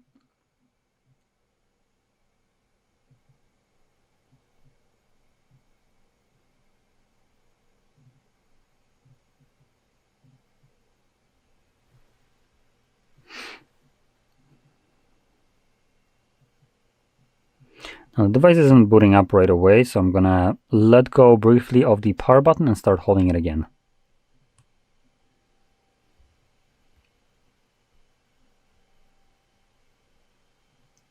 Come on. There we go. I have no clue why it took so long. I just accessed recovery mode before, like 5 minutes before. It was much faster. So I don't know for you how long it's gonna take. Doesn't seem like there's any reason. But in any case, once you see this mode, you can let go of the volume up as well. And from here, we can just select clear data and then select wipe cache partition. This will begin wiping it very quickly. And from there, we can select back and restart, which will bring us back to Android. Sorry, I mean, it is Android, but Huawei calls it, I think, HarmonyOS or whatever.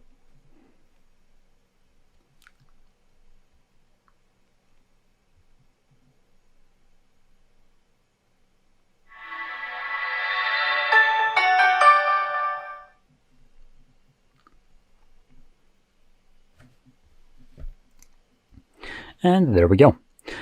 So, if you found this video helpful, don't forget to hit like, subscribe, and thanks for watching. In front of me is Huawei Mate X7, and today I would like to show you how you can set up an alarm clock. Begin by opening clock and tapping on alarm at the bottom left corner. Now to create a new one, use this plus at the bottom in the middle. And finally, adjust your new alarm however you want to. At the top, set up an hour. Then click on repeat to pick days of the week. When you're done, make sure to hit OK. Now select sound, tap on allow, and hit vibration at the top to decide if you want to disable them, synchronize them with one of the food melodies, or apply one of those vibration patterns. Once you're done, go back and click on one of those melodies, or hit music on device to pick a sound from your smartphone. Wherever you decided, go back again once you're done. Now hit label if you want to name your alarm. Select OK to save its name and tap on ring duration. Decide how many minutes your alarm will ring if you don't react. And my favorite, snooze duration. Over here you can operate those two sliders to decide how many minutes your snooze will take and how many times it will repeat. Once you're done, hit OK. Now to save your new alarm, use the check mark at the top right corner. As you can see, mine was successfully created. To make any changes to it, click on it, edit it, and tap on check mark again. To turn it on or off, use this switcher next to it. And to get rid of it, tap on it and select Delete option. Then confirm your choice in the pop-up. Thanks so much for watching. If you enjoyed this video, leave a like, comment, and subscribe. Bye! Hi everyone, in front of me I've got Huawei Mate X7 and let me share with you how to change the system language on this device.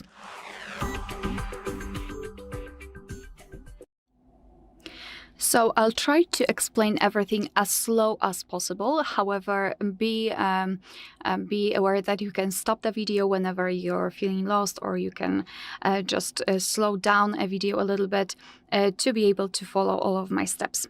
So first of all, what you have to do is to find the settings, and you have to localize the gear icon. In my case, it is right here, but obviously you can just try to find it somewhere here on those pages. But let's find the gear icon and tap on it. So now in the settings, we have to scroll all the way down in this left section. So just scroll all the way. And here we have to tap on the second option from the bottom, which is System and Updates. So either you can count or simply find the gear icon again and tap on it. Now we have to tap on the third option, which appeared right here. So the third one is right here, and this is language and an input, I believe. Now let's tap on the first option, so language and region. And here we've got the list of languages, and there is a slight chance that you will have your language right here listed.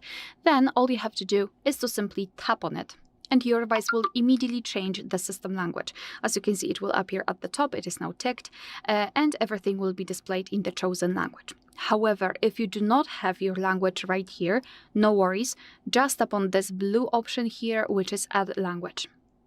And as you can see, we've been transferred to the full list of available languages from which we can choose. So all you have to do is to find yours and tap on it. I'll pick Turkish. Your device will ask you whether you want to change the system language to the new one. So just tap on Change. So on the option on the right, just tap on it.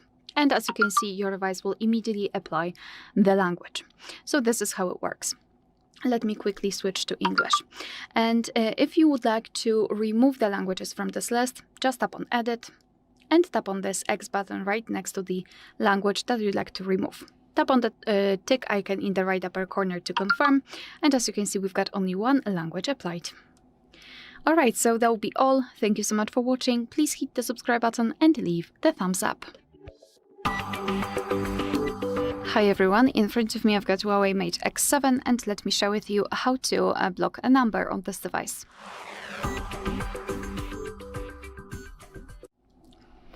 So let's begin with opening the dialer. And I'd like to start with showing you how to block a contact that you've got already saved on your list, and after that I'll show you how to do it more manually. So let's go to your contacts, which are right here. Find the contact that you'd like to block and tap on it. In my case, it will be Mary. And then tap on the 4 dots icon in the right upper corner. Here, let's tap on Block Contact. And as you can see, sorry, I missed this information. The number has been blocked successfully, which means that you will not receive any incoming calls or text messages from this number. We've got it stated right here. Of course, if you want to, you can unblock it the same way. So 4 dots icon and tap on Remove from Block List. However, let me leave it like this. We will check whether it will appear on the blacklist, because this is the second way of blocking the number. So to enter the blacklist, we have to tap on Phone, which is right here. Tap on the 4 dots icon right there and tap on Blocked. So here we can set call block rules and message block rules. You can do it, just tap on the specific option and you can decide whether you want to block all incoming calls, unknown numbers, or private withheld numbers. And same situation with message block rules, but here we can block unknown numbers only. But what I wanted to show you is that here we've got this gear icon, so let's tap on it. And surprisingly, here we've got our hidden block list or trust list. So let me focus on the block list. As you can see, we've got one number here. Let's tap on it. And we've got the information that it is Mary from our contacts. We've got also the blocked calls and messages counted here, which is also nice. You cannot really do anything more with this number. However, here we've got an additional option. I mean, we've got this plus icon, so we can add the number here manually. We can block prefix, add from contacts, call log, or messages.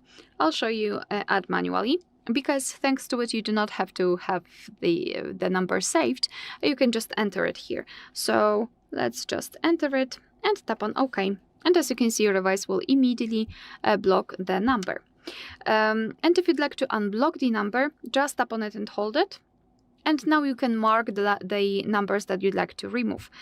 So in my case, I will select all and then tap on the trash bin icon to remove. You can also decide whether you want to restore blocked messages, up to you, and tap on remove, and the blacklist is empty. Alright, so that will be all. Thank you so much for watching. Please hit the subscribe button and leave the thumbs up. Huawei Mate X7 enough to remind people that Huawei is still a major player? Honestly, yeah, it kind of is.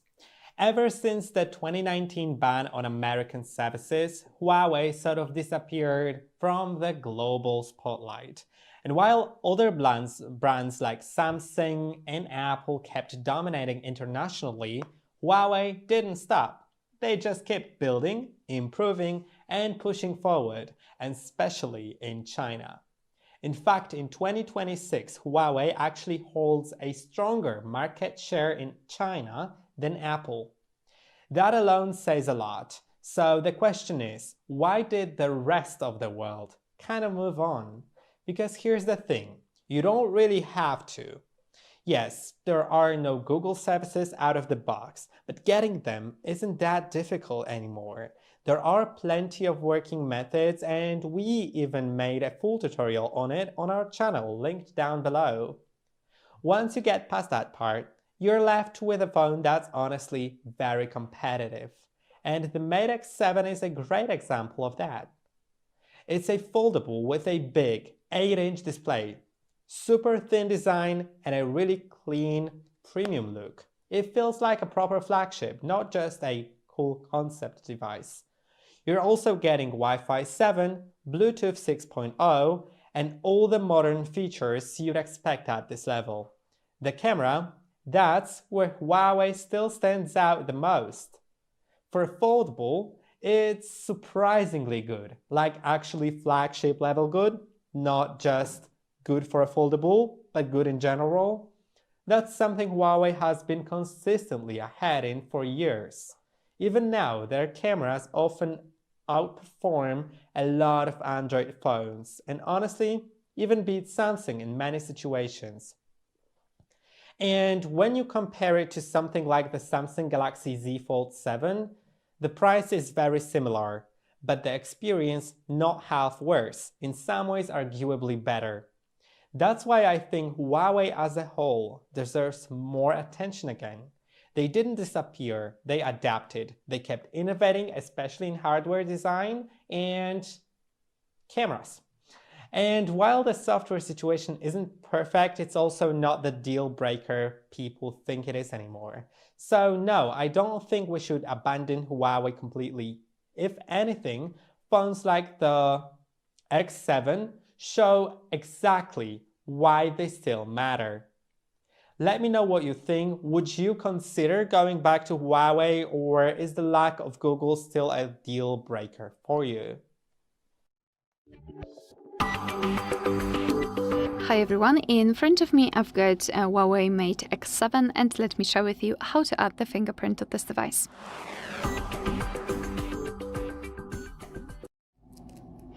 So let's begin with opening the settings, and here in this left section we have to scroll down and find biometrics and password.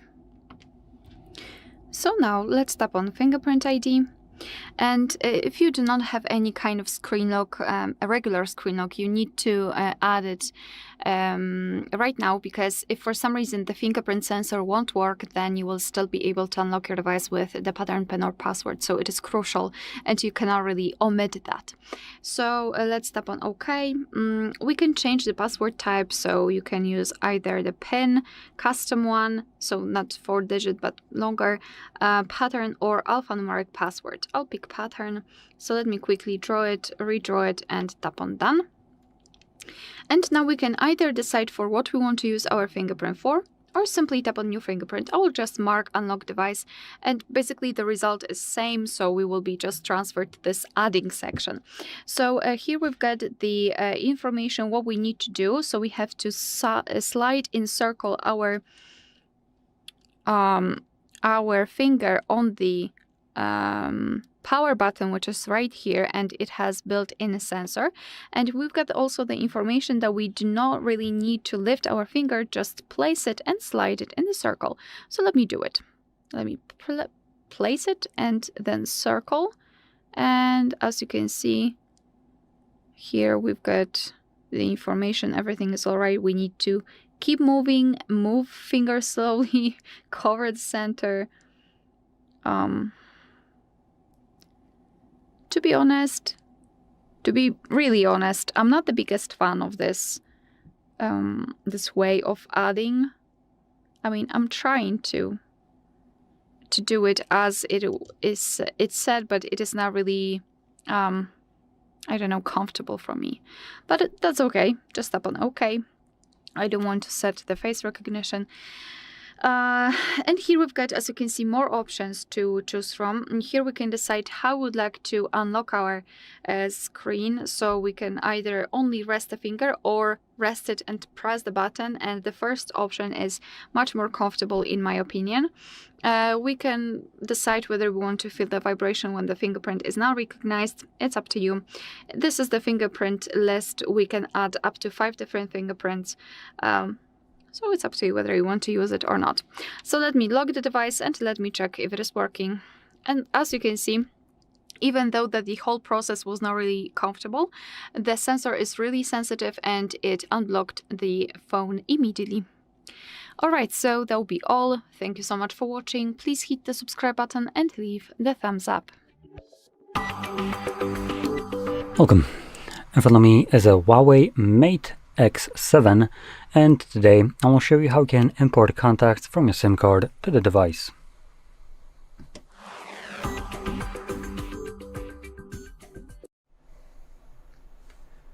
So, to get started, you will want to open up your dialer application, and in here navigate to Contacts, click on these 4 dots and select Settings.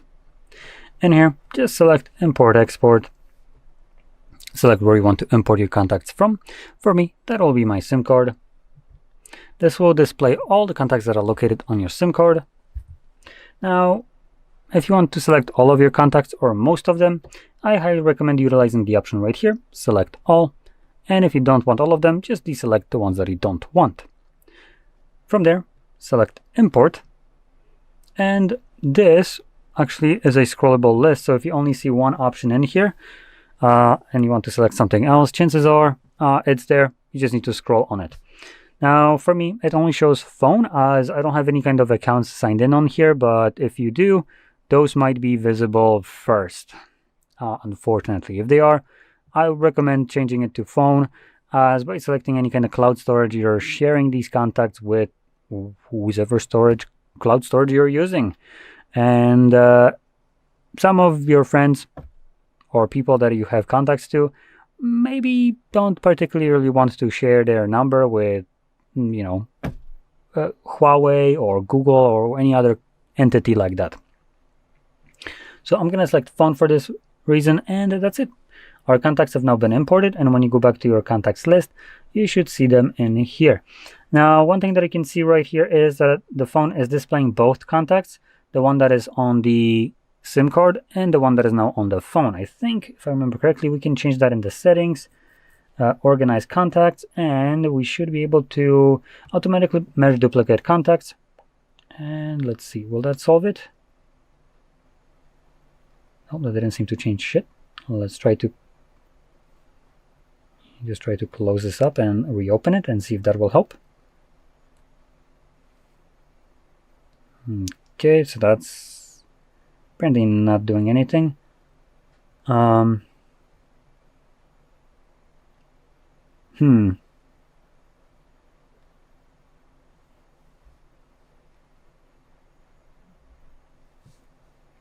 Okay, so the only thing I guess we can do is right here.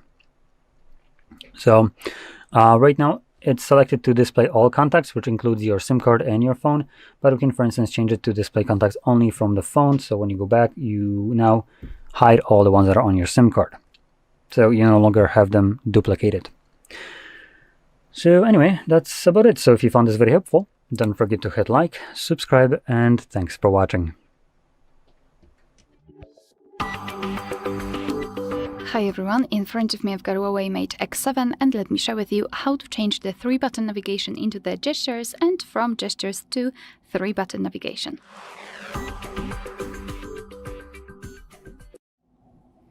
So let's begin with opening the settings. And here in this left section we have to scroll all the way down to find the option System and Updates. Then let's tap on the second option, which is System Navigation. And as you can see here, we've got our options that we were looking for. So first of all, let me focus on 3-key navigation. If you've got the gestures, you'd like to apply 3-key navigation, simply tap on this option right here. And as you can see, your device will immediately show the 3-button navigation instead of gestures. Here we can tap on Settings and we can kind of customize it. So for example, we can change we can reorder the back button and the recents, as you can see here, and we can also apply this another option to open the notification panel. So it's up to you whether you want to use it or not. And here you can also decide whether you want to use this arrow as the option to hide navigation keys. So after tapping on it, we can just close them, hide them. And if you'd like to use it again, just kind of swipe or do something on the screen and it should appear. So it's up to you whether you want to use this option or not. And this is how it works in the 3-key navigation. If you'd like to set the gestures, simply tap on this option at the top. And your device will ask you whether you'd like to go through the tutorial. So you can simply tap on Start or just don't. And as you can see, instead of the 3 buttons, we've got this line, which is responsible for specific actions, which I will explain in a second. We can also tap on Settings here and customize it. So for example, we can show or hide navigation bar. So it's up to you. I prefer to have it hidden. Here we can decide whether we want to slide across bottom to switch apps. It's up to you. I'll show you how to do it. And personally, I think that it is really useful. So I recommend to keep this option turned on. Moreover, here we've got also the option More, and we can decide whether we want to use the navigation dock. So as you can see, this is a specific circle, which will simply act just like the 3-key navigation. So it's up to you whether you want to use it or not. And now, if you'd like to get back to the previous page, just like by using the back button, you have to swipe your finger from the side to the center of your device, just like that. And if you can see the arrow, just release your finger. Don't hold the finger for too long because you will open this additional taskbar. So just do it fastly like that. And you can also do it from the left side. It works the same. If you'd like to get back directly to the home page, swipe your finger from the bottom to the center of your device and make sure that this motion is quick and short. So something like that. And if you'd like to open the recents, repeat the gesture, so from the bottom to the center, but hold your finger somewhere here, like that. And after releasing here, you've got the recents. Moreover, as I said, you can kind of swipe between the apps. All you have to do, if you've got the opened app, is to swipe your finger from the left to the right at the bottom. So you can quickly switch between the apps, and this is how it works. Of course, you can go to the right too. No, yes. All right, so that will be all. Thank you so much for watching. Please hit the subscribe button and leave the thumbs up. Welcome. In front of me is a Huawei Mate X7, and today I will show you how you can hard reset this device through recovery mode.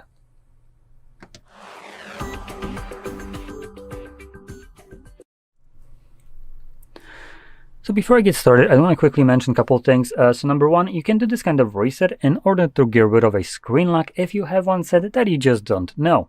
Typically, this will also mean that your device will become FRP locked, meaning you'll need to verify either the Huawei account that was signed in on here, or the screen lock. But if you only have a screen lock and no Huawei ID, I think you can just get rid of it and not have any kind of verification later on.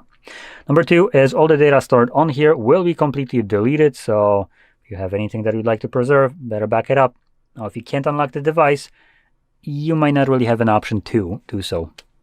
And anyway, to get started, I'm going to lock the device and proceed from here as though I don't know the screen lock. So first thing is we're going to be holding our power button till we get the boot options. Sometime you might get the Celia, whatever it is. If you first see this, continue holding the power button till you see this screen. Select power off, and this will now turn off your device. Now, I don't exactly remember if we need to hold power button and volume up or down. I think it's volume up, so that's what I'm going to attempt right here. So power button and volume up at the same time. Let's try that. Hopefully that's the correct one.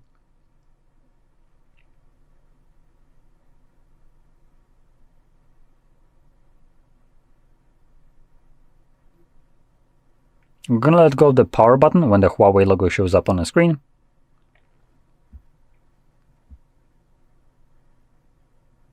And I was correct. Good. So while we're in this mode, all you need to do is select clear data, and I think we can actually touch on it. Yep. So it is a touch. This mode allows you to just interact with it normally. I'm clarifying this because most devices force you to use volume buttons to do so. So anyway, and here we're going to select factory reset. And as a confirmation, which you do need to confirm, all you need to do is just type in yes, regardless of your screen lock. And then once you type in yes, just select factory reset.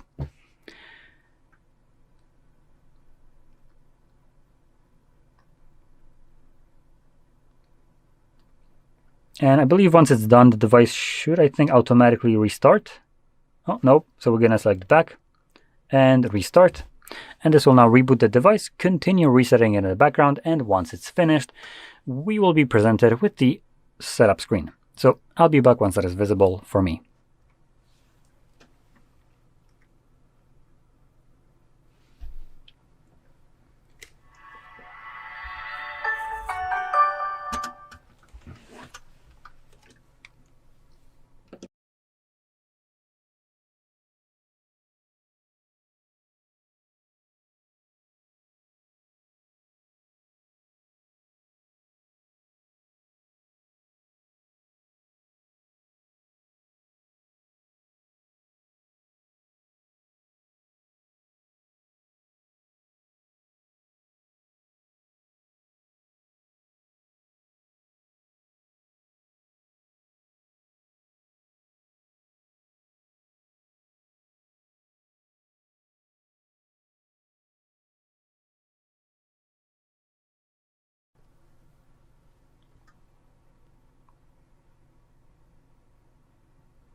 And as you can see, the process is now finished and you can set up your device in whatever way you want.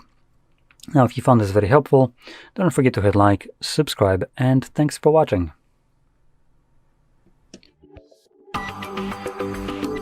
Welcome.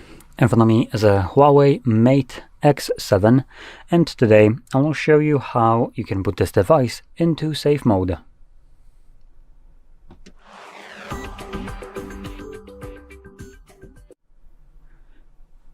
So, to get started, you will want to hold your power button. And there's actually wow, there's something just for touching this, I didn't know. But anyway, we're going to hold this, and you'll get the Celia, ignore it, continue holding till you have your boot options, and from here, you want to hold restart. As you can see, it does tell you right here, touch and hold restart to enter safe mode. We're going to do that. It then gives us a quick little message. Do you want to reboot to safe mode? This will disable all third-party apps you have installed. They will be restored when you reboot again. Click on OK. And let's wait for the device to boot back up.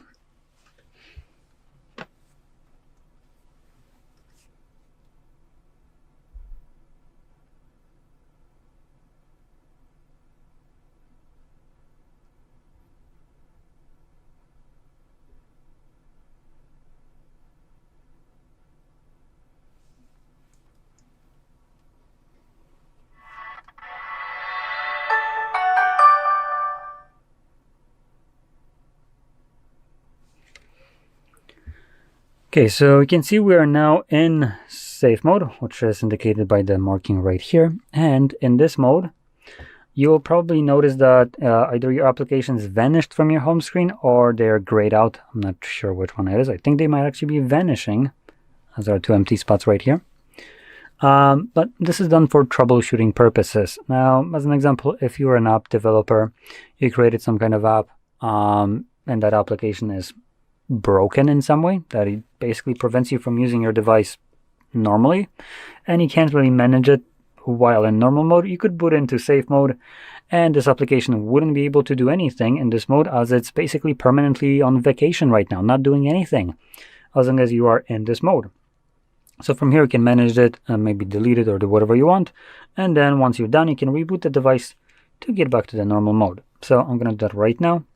So again, I'm going to hold power button, ignore this again, and again I'm going to select restart, but this time around I'm just going to tap on it, and this will reboot the device and bring me back to I would say Android or HarmonyOS, however you want to call this.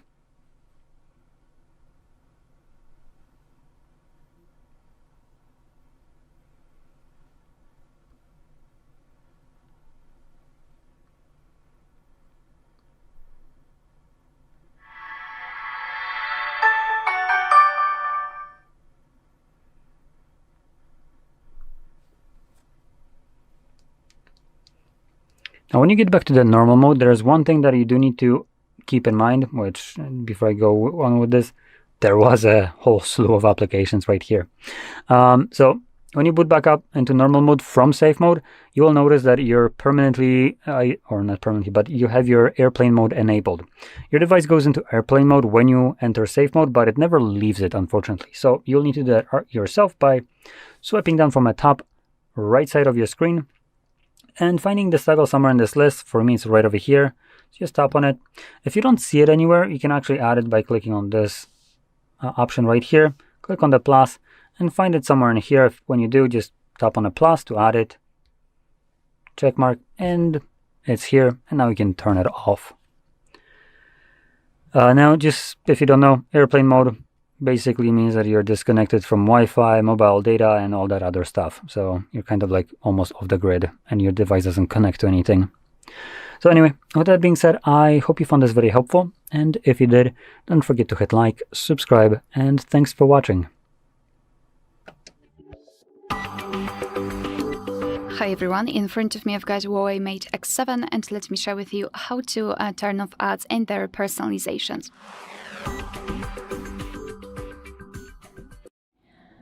Alright, so I'd like to present 3 or 4 ways or approaches that you can apply in your device in order to kind of limit the advertisements. So first of all, let's open the settings, and I'd like to start with the DNS. So here we have to tap on More Connections. It is at the very top of this list of settings. Here, let's go to Private DNS. And here mark Configure Private DNS. And all you have to enter here is dns.adguard.com. All right. And yes, this is how to set it. As you can see, you do not have to confirm anything. After getting back, it will be set immediately, and thanks to it, you will simply limit the advertisements. Another thing I'd like to show you will not necessarily limit the amount of or the number of advertisements that you will see, but they will not be that much personalized. And to do that, we have to scroll in this left section to find privacy. Then let's scroll down and go to Ads and Privacy. So here we've got something which is called ADID, which is the identification or identification number. And basically it works based on what you're searching for. So let's pretend I was looking for a specific lamp because I wanted to buy it to my living room. And because I was searching on this device, after that, it will start to show me different advertisements with the same lamp, for example, or different variations of those lamps, or different things that could be useful for me for this lamp, for example, I don't know, a bulb or whatever. And this is what the advertising ID does. So I highly recommend to reset advertising ID. However, it will still be randomly assigned to you. So I highly recommend to reset advertising ID from time to time. So you'll just limit the personalization. So just tap on it, tap on reset, and that's all.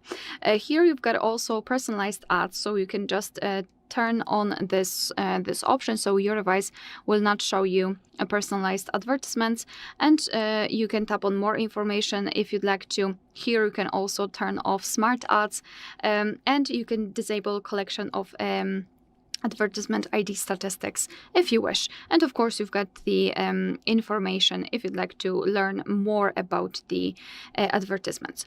So this is what you can do in the settings. Moreover, you can also remove the notifications, because sometimes we've got the apps that are showing us the advertisements right here in the notification center. So to limit them, we need to simply turn off the notifications.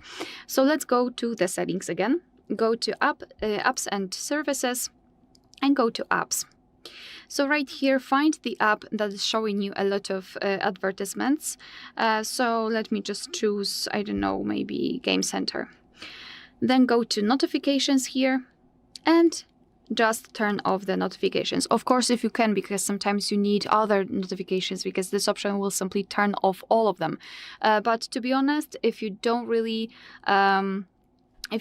need the notifications from this app, I highly recommend to simply tap on this switcher here to turn them off. And as a last resort, I will not show you the whole process, because I just wanted to mention that, because also I know that probably it's quite obvious for all of you, or most of you. But I wanted to draw attention to the ad blocks, and not necessarily for the ad blocks that are assigned to the specific browser, but also for the system, etc. There are plenty of different options nowadays in the app market, so highly recommend to check the ad blocks. Alright, so that will be all. Thank you so much for watching. Please hit the subscribe button and leave the thumbs up. Welcome. In front of me is a Huawei Mate X7, and today I will show you how you can enable and also set up your Do Not Disturb mode.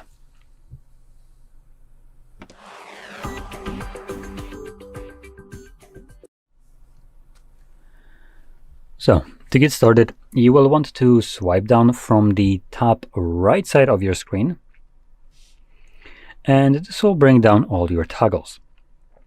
Now, somewhere in here, you will find your Do Not Disturb mode, hopefully. So let's see if I can find mine. Actually, I don't see it. Oh, no, there it is. So it's actually right here. Now, if you don't see it, you can add it by clicking right here on this box, and then click on the plus and find it somewhere in here. Once you find it, you just click on that plus that is next to each toggle. It will get added. And from here, just click on the check mark right here at the top, and you can see that the toggle stays added. So once you see it, you want to first hold it and then select settings, and this will quickly take you to the settings where you will be able to customize this mode. So first thing we will see, other than the toggle on, right below that, is the schedule mode. So you can select a fully automatic schedule, and this will turn the mode on and off at a provided day of the week, and start and end time. So that's start and end time, and here are the days of the week. So you can change it. Now, that's one thing. You can create multiple, and if you're planning to use any of them, just make sure that it is toggled on in here. Okay, so moving further down, we have calls and messages. Calls give you the option to allow calls to go through, and you have options between everyone, contacts, favorite contacts, or no one. And messages has the same options. Now there is one little caveat for calls, which is this option right here at the bottom, repeated calls. So if someone calls you twice within a 15-minute period, you'll basically be, I believe, notified. Oh, no, it actually will go through. It won't be silenced. So it just goes through. So no matter what you select right here, this option will be able to bypass it as long as it meets the standard of 2 calls within a 15-minute period. It might be a good option in case of emergencies. Usually people spam call you till you pick up your phone, and that would basically allow them to meet that requirement and reach you. Or at least you would be aware that someone is trying to reach you. So those are all the options in here. Now we can close this up and we don't ever have to go back there again, if assuming you don't want to change any of the settings. And whenever you want to enable this, just find the toggle, simply tap on it. It gets you a quick pop-up, do not disturb. When enabled, calls and notifications will be silent, alarms will ring as usual. Now that message isn't entirely correct, as depending on how you have selected your calls and the repeated calls, obviously they could potentially go through. I'm just going to click on enable. You could also check that box, which I didn't. And this one right here, do not remind me again, so this won't show up again. Now one very important thing, when enabling it manually, like I just did, this mode will run indefinitely in the background. So you will need to remember to pull down your toggles again and tap on it once more to turn it off. Now that's one thing. Alternatively, what you could do is go into the settings, create a schedule, run it every single day of the week, set a start time, sometimes where you wouldn't be bothered by it. Potentially maybe not middle of the night, as this could potentially wake you up if it has any kind of noise behind it. So you know what, I'm going to select it at, let's go, at 8. And next, I'm going to select till what time it's going to run. So again, I'm going to select 8:01. So 1 minute. And when enabled, even if I forget to turn this off, at 8, the mode will attempt to turn it on, but hey, it's already enabled. Minute later, it's going to turn it off as, well, it's supposed to be off. So this gives me a little bit of a peace of mind that even when I forget about it, the device will do this for me automatically. So with that being said, I hope you found this very helpful, and if you did, don't forget to hit like, subscribe, and thanks for watching. Hi everyone, in front of me I've got Huawei Mate X7, and let me share with you what's new in this personalization and themes section.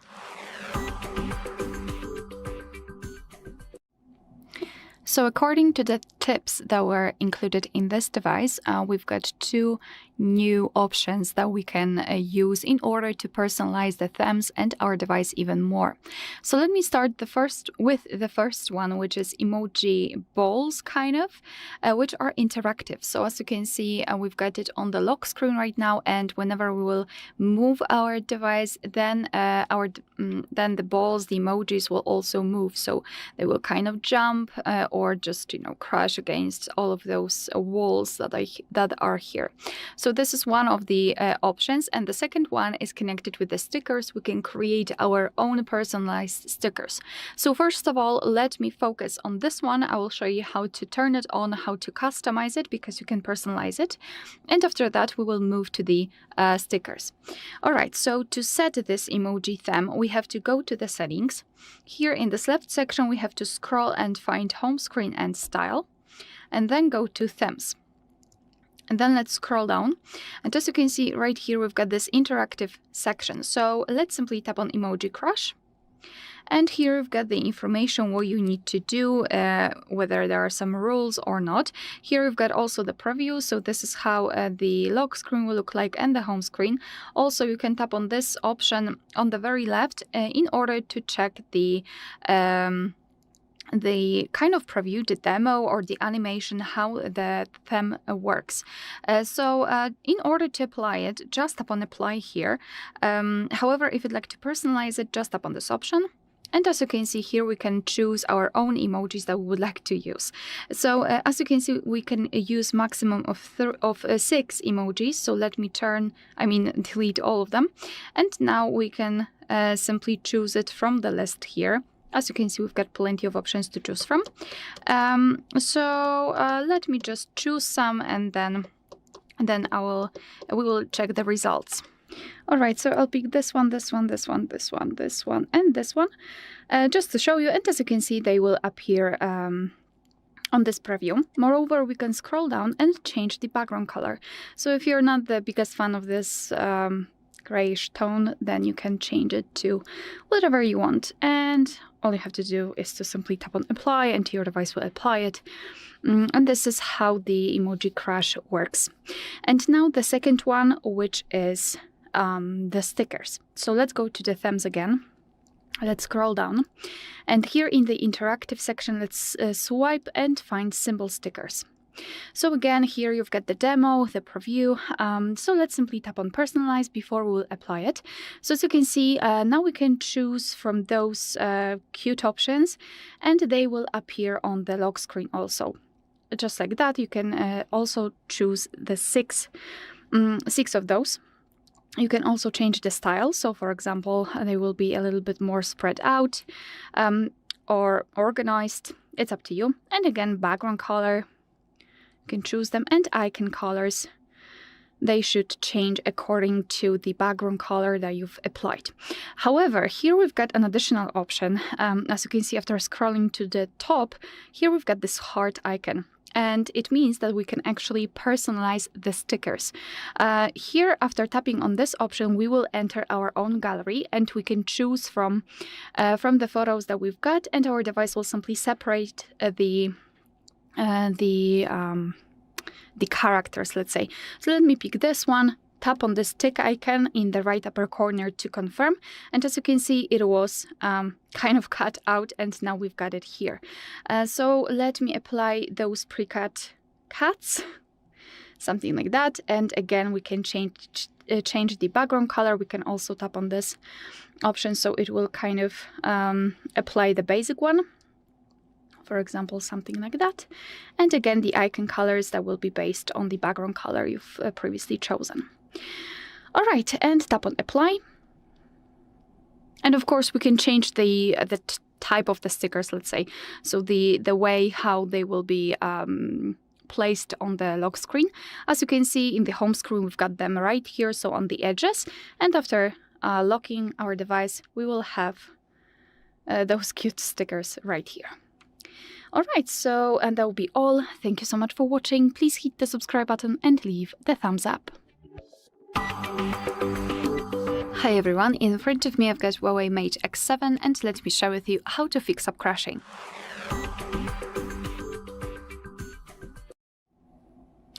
Alright, so I will start with the least complicated ones, I would say, and also those which will not give you 100% that they will work.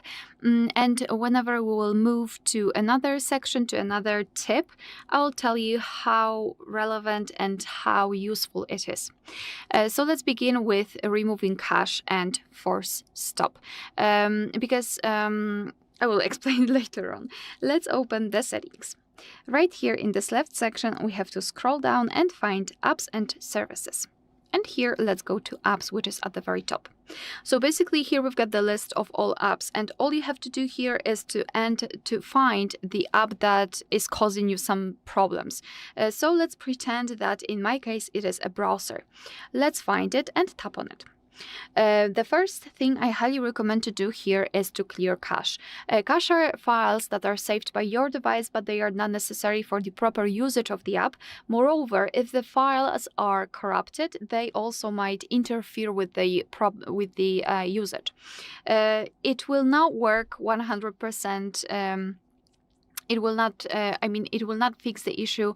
I'm not sure if it will, at least not in 100% of the situations, but it is worth doing because you never know.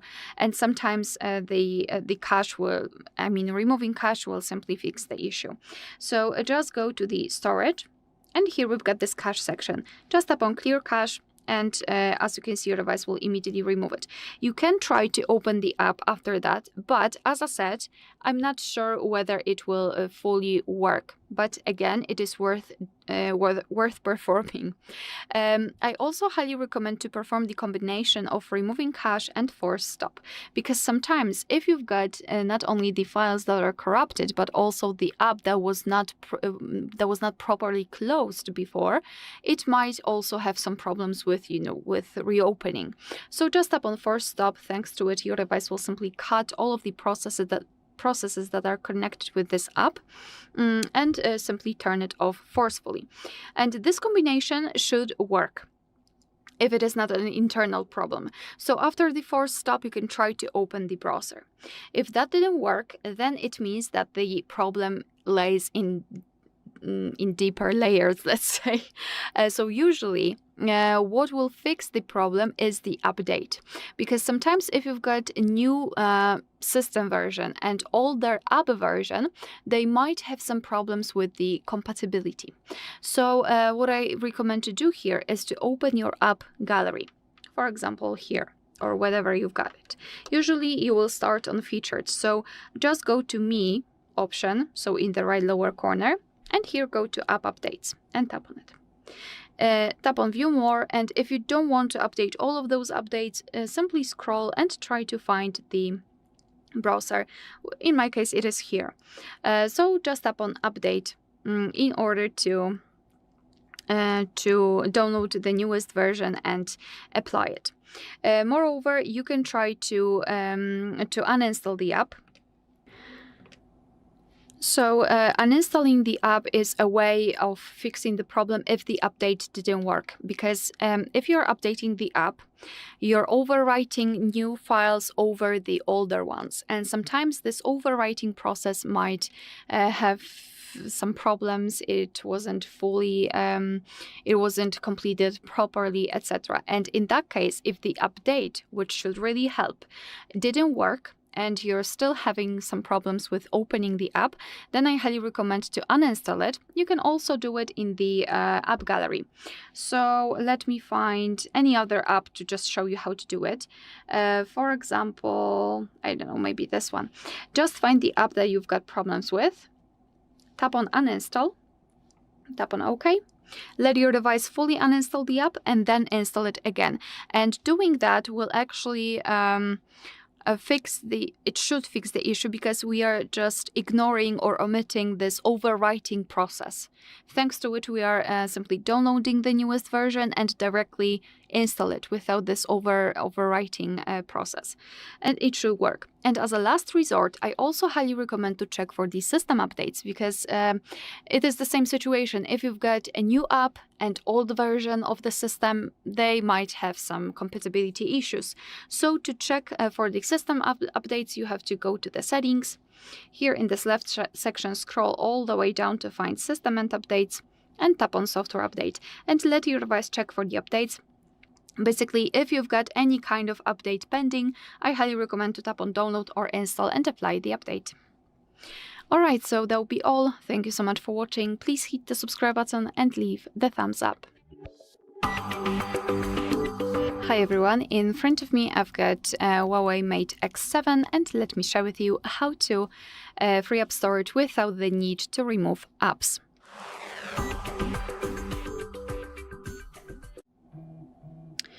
So I've got different approaches that you can apply in this device. I'll start from the easiest one, I believe, and probably the one that will not change a lot, but it is still important. So first of all, we will remove cache. Cache are files that are saved by your device, but they are not necessary for the proper usage of the apps. Moreover, they are occupying some memory, maybe not a lot, but still. And I highly recommend to simply remove them, because they can also, some corrupted files can also affect the apps. So to do that, we have to open the settings. So let's do it. Here in this left section, let's scroll and find Apps and Services, and then go to Apps. So right here we've got the list of all apps that are currently installed on this device, and I highly recommend to do, what I highly recommend to do is to go through all of them, especially those that you're frequently using, because there is a chance that the cache will be there. So let me choose maybe this one, then go to Storage. And here we've got this cache section, so just tap on Clear Cache. And this is how it works. It's really easy. All you have to do, if you've got time, just go through all of those apps and remove cache. Another thing I highly recommend to do is to check your downloads. Because let's be honest, usually we are downloading a lot of stuff and then we forget about it. But obviously it is still saved, which means that it is still occupying the memory. So all we have to do is to find our file manager which is in my case right here. Of course, you can use this one, so provided by the developer. You can use any other third-party option. It's up to you. Just go to Files, then go to Browse, in my case, of course, and find Downloads and Received Files. I do not have a lot of things here, but highly recommend to check those download manager, for example, Bluetooth, etc., and remove those files that are not really necessary. Another thing I highly recommend to do, and I think it is, I would say, most important, taking under consideration the availability of the options in one place.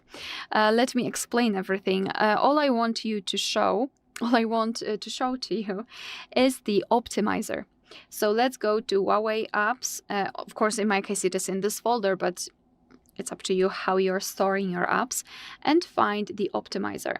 It is pre-installed by the developer, so for sure you've got one, just find it. And right here, we've got everything in one place. So first of all, we can optimize our device, so it will simply kind of check the security, but also will turn off the options that are not necessary now. As you can see, to improve the battery life, the Bluetooth has been turned off. So just tap on Done. Here we've got also the cleanup, which is one of the most detailed options. So just tap on Cleanup, and here we've got different sections. So for example, here we can compress some files in order to save the space. We can just tap on Compress. Here we've got the section recommended for cleanup, so you can remove junk files, you can remove app data without removing apps, obviously. You can remove duplicated files, and those will actually occupy a lot of memory. So highly recommend to focus on those. Moreover, here we've got special cleanups. So for example, you can go to installation packages. They are not really necessary. You can go to apps, but in this video we are trying to omit that. We've got large files, which is also a great category, because sometimes we don't even know that the file that we've downloaded or whatever we've done with this file is so huge, and it is obviously occupying a lot of memory. So large files also great option to go. Here we've got auto cleanup details, but we have no records here. And this is what I highly recommend to do, and what I highly recommend to focus on, so the optimizer. And as a last resort, I also highly recommend to consider the backup. I will not go through the whole process in this video, because we've got a separate tutorial of how to backup the data in this device, so highly recommend to check it. But I just wanted to mention it, that you can either use cloud, which is again pre-installed, it is connected with your Huawei account, or you can use any kind of third-party app or third-party organization that will allow you to back up the data, especially photos and videos, because they are occupying a lot of memory. And when you will decide to back up it, you will be able to actually remove it from the internal storage of your device. And it is not only beneficial because of that, but also because you will have your files saved in a different place, which means that if something's wrong with your device, so for example, it has been stolen or it was damaged or whatever, you will still have the access to your photos and videos. So highly recommend to consider that option. Alright, so that will be all. Thank you so much for watching. Please hit the subscribe button and leave the thumbs up. Hello. In today's video, I'll show you how to get Google services and Google Apps on your Huawei Mate X7.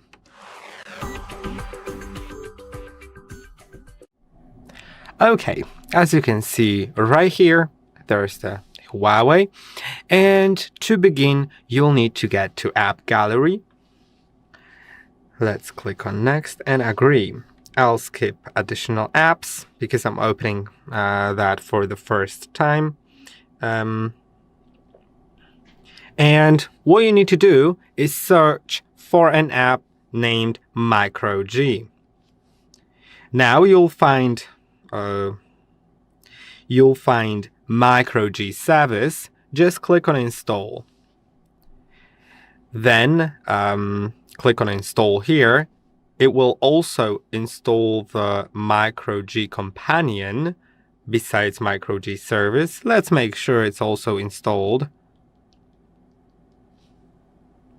Yes, it is. Now let's go back to MicroG service.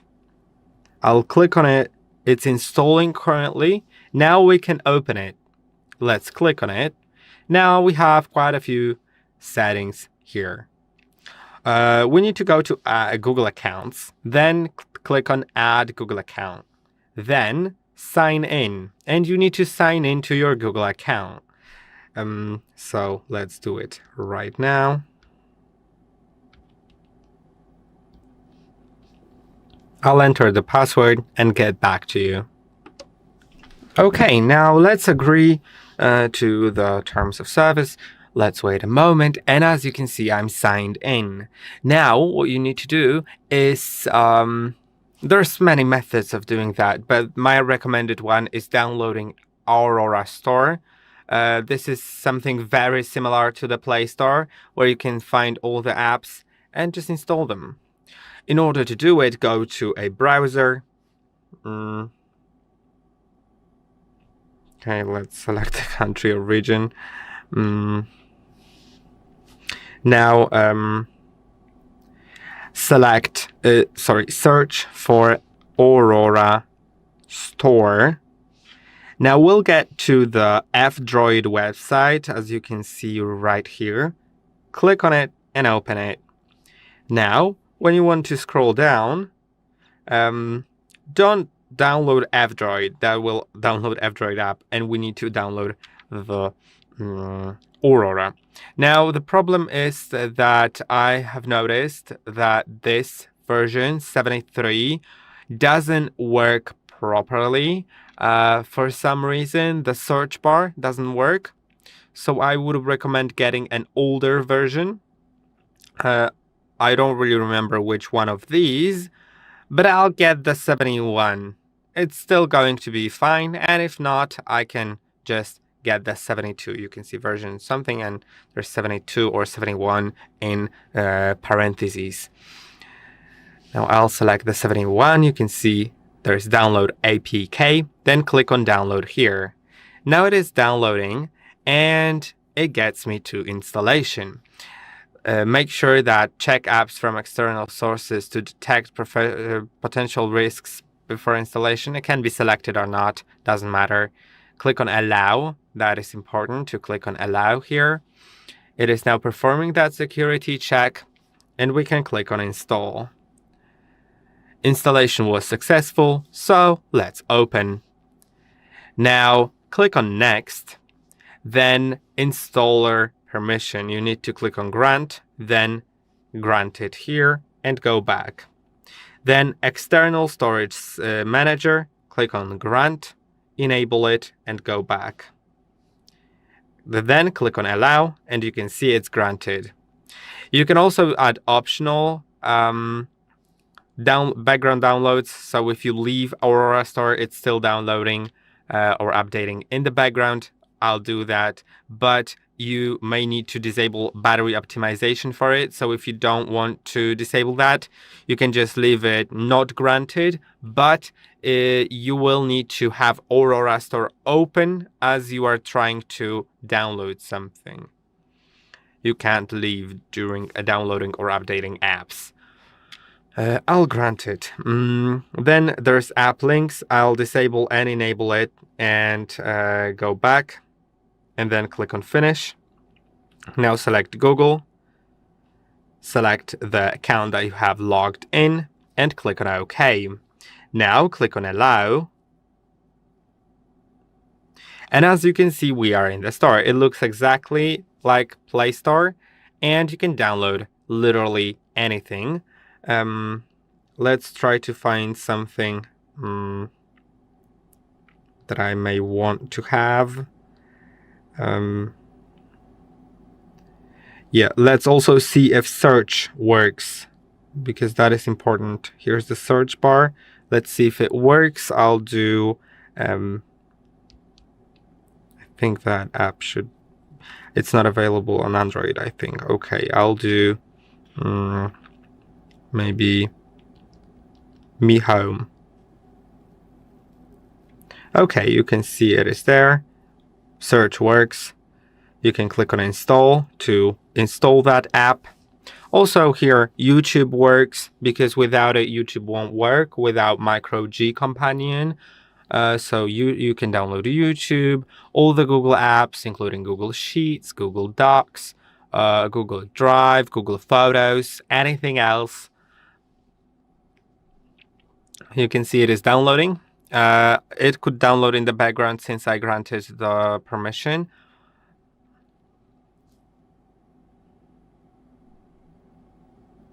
And now it gets me automatically here. I can just click on install on this screen and then open. And you can see Xiaomi Home was just opened. Let's do region. And it works. You can see here are the apps. I hope that this video was helpful. Don't forget to like and subscribe. And I'll see you in the next one. Hello, in today's video I'll show you how to install Google Apps and Google Play Store on your Huawei Mate X7.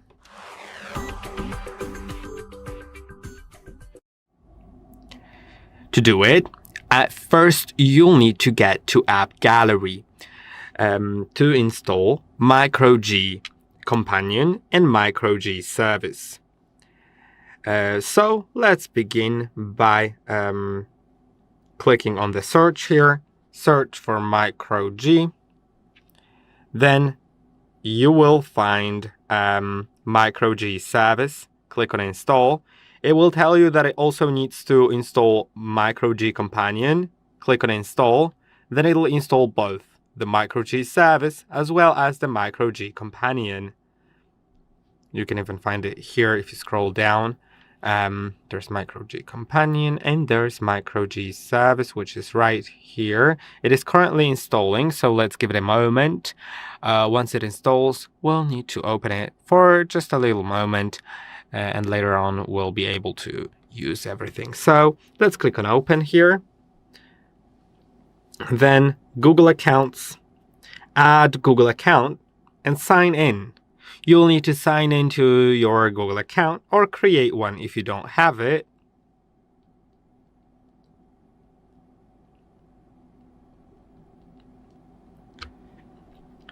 I'll enter the password and get back to you. Okay, now let's agree to the terms of service. And we are signed in. Now let's leave the MicroG Companion, MicroG Service, and go to a browser. In the browser, we'll need to search for Aurora Store. Aurora Store is basically the same thing as Google Play Store, but with different branding. But the app looks identical, and it has access to all the apps from the Google Play Store. So search for Aurora Store. Then I typically go to the F-Droid website. You can see F-Droid. Let's get this one. And since the newest version, unfortunately, doesn't work in my case because the search bar doesn't work, I would recommend getting an older version, but you may test it out because currently the newest version at the moment is 4.8.1 and the search bar doesn't work properly here. So I would get an older version. I get this one because the newer ones, the 4.8.0 is also a beta. I would get the suggested one, 4.7.5, but if there are even newer versions, you can test them out on your own, of course. I'll download it. So click on download APK, then download here. And in a moment, it'll automatically get you to installation process. Then click on allow here and wait a little moment. Then click on install. Now click on open and you are in the Aurora Store. But before it starts working, you need to click on next and grant it at least 2 accesses. So let's click on grant here. allow all app installs, and then go to External Storage Manager, click on Grant, enable it, then click on Allow, and there are optional ones. The app links, I don't really know what it does, and I weren't really able to grant it. It never really says that it's granted, even if I enable it. So what I would recommend is background downloads, but if you click on it, you need to disable battery optimization. So if you don't want to disable battery optimization, then you can cancel it. But what it does, when it's granted, you can leave Aurora Store and it'll still continue downloading or updating apps in the background. And if it's not granted, then it will only do it when the app is open on the screen. So I will personally disable battery optimization to grant it, but if you don't want it, then remember you will need to be in the Aurora Store app in order to download something and finish downloading. Let's click on Finish here, select Google, click on the account you're signed in, and let's click on Allow. And now we are in the app. You can see it looks exactly as Play Store. Then we can download things, and it can be anything. It can be YouTube, like so. You just find it, you click on Install, and it starts. It'll take a little moment. Yeah, but as you can see, it works properly.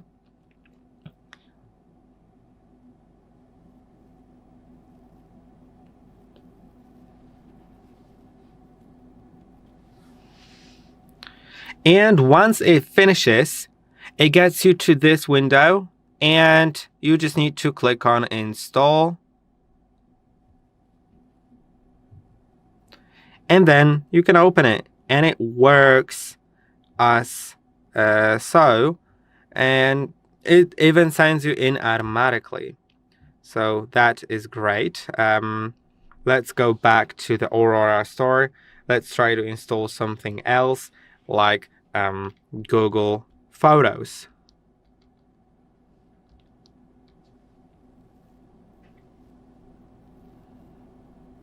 Click on Install, and I'll get back to you. Okay, it's got me to this window. I'll click on Install, wait a little moment, and then I can also open it, and it signs me in automatically, so that is great. It loads all my photos from the Google Drive, so I have everything. Now let's go here. You can see the apps are downloaded here. And that's basically it. I hope that this video was helpful. Don't forget to like and subscribe, and I'll see you in the next one. Welcome. In front of me is a Huawei Mate X7, and today I'll show you how you can insert SIM card into this device.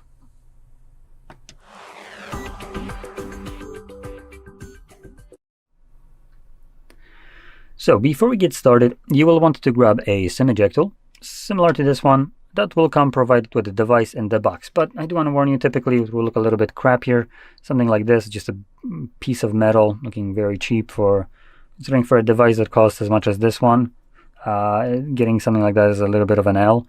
By the way, this, just as a fun fact, came from a budget phone called CMF Phone 1 that cost like $200. In any case, so you can use something like that tool, or if you can't find one, what you could use alternatively is a paper clip. Straighten out one of the ends. If it has the plastic coating around it, cut it off, and it will work just as well. Now, when you have one of those, you can then pop out the tray, which will be located at the bottom of the device next to the Type-C charging port. So here's our Type-C, and I'm trying to get the focus to kind of capture. There we go. You can see it barely right here, the color of the device, and like the fact that it's rounded, it's a little bit hard. But there's a little insert area right next to my fingernail. The So we're just going to grab this, find where you're supposed to insert it, right here, and you want to push it in. So you can see when I do, tray gets pushed out, and on the tray we have space for two different SIM cards, so one on each side. But I do want to kind of point out one important thing. If the camera can focus, chop right here. Okay, so you can see right here we have a label as SIM1, while the bottom one doesn't have any kind of label. Now this will matter which one you use right here if you're planning to use a physical card like this one, and also a eSIM, which you can. Now, reason for that: when you place a physical card right here, that's fine. If you place it on tray 1, which is the top one, you're good to go, no problem. But if you place it on tray 2, which is the bottom one, that is interchangeable with eSIM. It's interchangeable because every phone needs to have an assigned IMEI info, or IMEI number, and each IMEI number is assigned for SIM card, basically. So the bottom one, or sorry, the top one has single IMEI info that is going to be used for basically only the SIM cards, while the bottom one is going to be a secondary IMEI info that is interchangeable between the SIM card and eSIM. Now you can only have one IMEI info, can use one card. So you want to be able to, put a card in here and also add additionally an eSIM. And also if you plug in a card at the bottom and try to add eSIM, you won't be able to, as when you go into the settings, which I will show that, I'll just first insert our card. So when you insert your card, just come on, flip over. Come on, you're upside down. Hello, phone. Okay, there we go. So I do have a SIM card pin, and right, this is a Huawei, so there's one annoying garbage happening. When you pop in a SIM card, it automatically, great device by the way, changes the language of the device, regardless of what it was set to throughout the setup or after it. It changes it to the language of the card, because go yourself, it's not like the setup was there for you. So now our device is in Polish, which it wasn't when I started the video. So let's fix that garbage up, because hey, there might be some people that, who knows, might live in Poland and not speak the language of the region here, which I don't blame you, for instance, if you do, because let's be honest, Polish isn't the easiest one. So right now your phone is in a language that you, for the love of God, cannot understand, and that's fine. But because of that, we need to change this stupid shit. So let's go into our settings now and find at the very bottom, System and Update. So it's the second last option with the blue icon. From here, we want to navigate to Language and Region, which is this option right here. So they have like their own 1, 2, and the third one. And it's a third kind of segment in the top. And in here, pick the first option, which is Language and Region, and you can add your language. Now, no matter how many languages you get right here, they're all kind of got vanished out of existence just because Huawei. Winnie the Pooh wants you to use the language of the region that you're in, and tough titties if you don't speak it. So we're gonna select Add Language, which is the second option, other than the first one, which is the current language that you did not choose, most certainly. If you're like, for instance, like me right here. So we're gonna find our English. There we go, and it gets this window right here. So you want to confirm it. Now this is kind of going to be weird, considering depending on what language it changed it to, the confirm option might be on either side. So for 90% of the languages, confirmation will be on the right side right here. So we're going to click on it. Now the reason sometimes it's on the other side is when the language that it changed to is one that basically, instead of being written and read from left to right, is the opposite way, from right to left. In this case, every kind of confirmation, everything gets just swapped around. So keep that in mind. In any case, so now that we have our language changed back to the one that I started the video with, we can also navigate to the very top and select, I believe it's going to be mobile network. No, connections. Oh, for God's sakes, where is it? Well, let's just look for. Wasn't mobile network. There we go. So you can see type physical SIM or eSIM, and I can search for eSIM. That's going to be the easiest way. So this defines what the tray number 2 does, and it's either going to be the card or eSIM. If you select eSIM, automatically the bottom tray becomes deactivated. Any card stored on that card is no longer read by the device, so it can stay in there. It's all good, nothing will happen to it. But the device will never see it in a way. It won't be looking for it even. So something to keep in mind. Now, in any case, with that being said, I hope you found this very helpful. And if you did, don't forget to hit like, subscribe, and thanks for watching.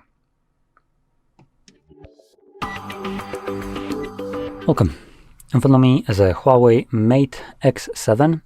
And today I will show you how you can capture a screenshot on this device.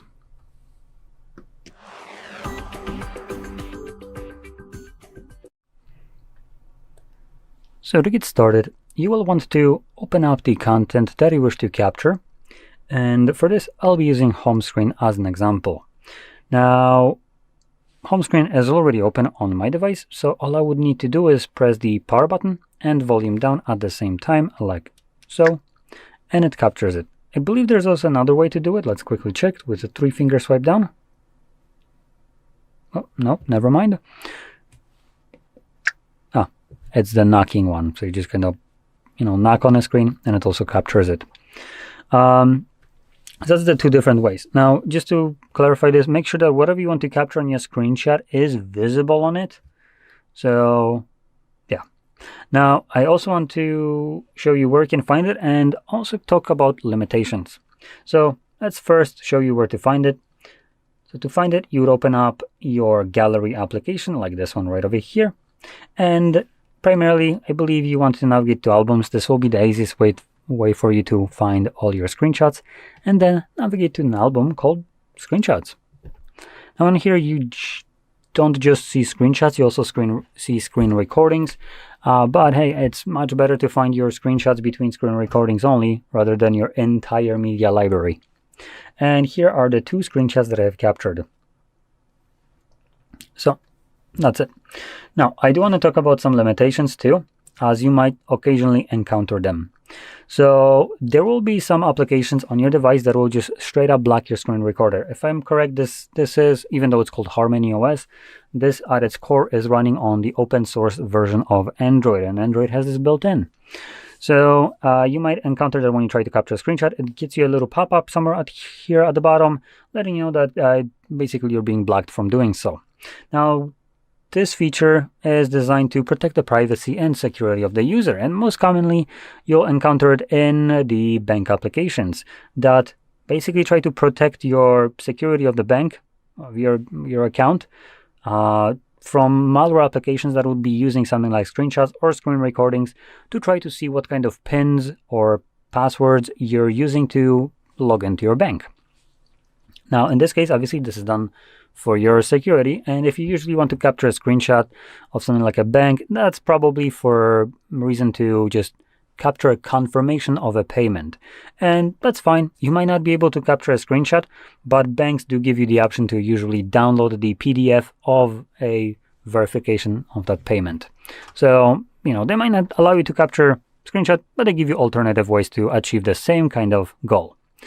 Now, where this is also being used, and in less of a favorable way, would be any kind of streaming platform. That'd be Spotify, Netflix, Hulu, or any other garbage like this.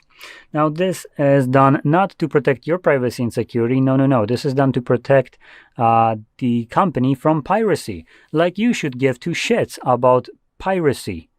You're paying these cunts for the service, and they have the audacity to take your money and then dictate how your phone is going to be used. Excuse me, how about go yourself? So for that reason, I'll be showing you a workaround to this, because I find this to be a absolute disgusting overreach of a corporate entity here. There's no reason why a company like that... Oh, sorry, I think...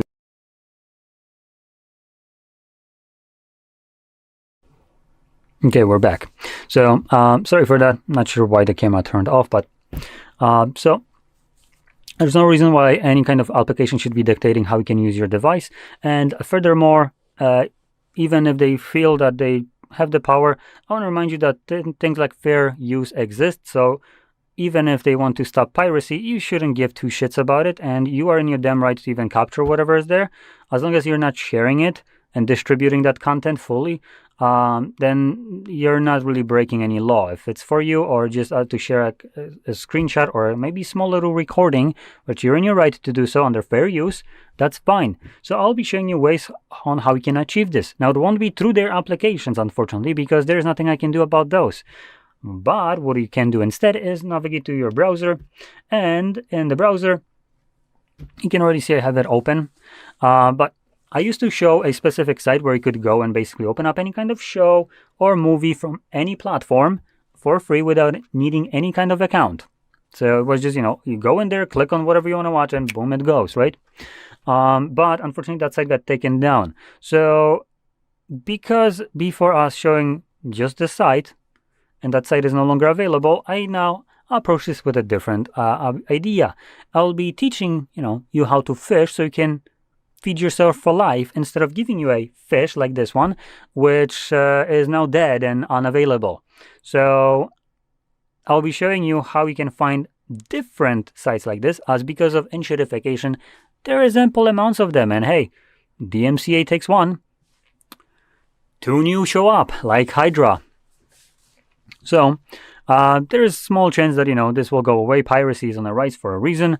So yeah, anyway, let's get to it. So I use this as a kind of a way to find other ones right now. The site itself might be dead, but the information behind it is not. And because this is one way to find alternatives to this, that's where I search for alternatives. Now, unfortunately, I do want to add this. Typically, you will probably see AI overviews as first one, and this awful dog shit recommends crap like Plex. Because apparently Plex is the equivalent of something like free Netflix. Plex being the self-hosting service where you need to have your own shows and movies that you can access remotely. Yeah, that's exactly the alternative to it. Thanks, AI. Clearly know nothing. But in any case, you're going to be primarily looking for Reddit threads. Those are the ones where you will find the best options. And this one is one of them. For searching, or while searching for something like the pstream.mov alternatives, you get this. And in here, you have a small list of different kind of sites that you can utilize for this purpose. They should all work, but if they don't, then you can look for other ones. And you can also change the terms on how you search for it. And depending on how you search for something like that, you'll find different sites or different results on specifically Reddit. And one of them, I can tell you for a fact, will present you with a single link to a website that has like over 20 different sites. It just basically tracks all these sites and also maintains the site plus its other alternative domains. When one goes down, it gets substituted with another one. So from there, you can pick and choose whichever one works best for you, as they don't all work great. Some of them have intrusive, annoying ads. Obviously, stay away from those. That's just absolute garbage. But other ones should work great. One of the ones that I was recommending was this one. It seemed to work fine for me. I enjoyed it. But you can maybe find something that is like this, or the same one as an alternative. I don't know. And because this is running on a browser, whatever the browser you're using, you can capture screenshots in here without a problem. It will never be blacked. So whatever clip you wanted to capture, you're free to do so. So with that being said, I hope you found this very helpful. And if you did, don't forget to hit like, subscribe, and thanks for watching. Welcome. In front of me is a Huawei Mate X7, and today I will show you how you can hard reset this device through settings.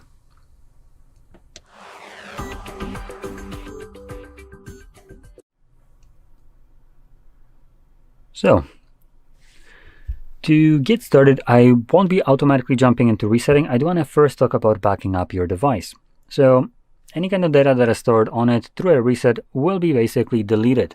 So it's best that you first maybe back up all your data that you would like to maintain, including things like photos, videos, maybe messages, contacts, and so on.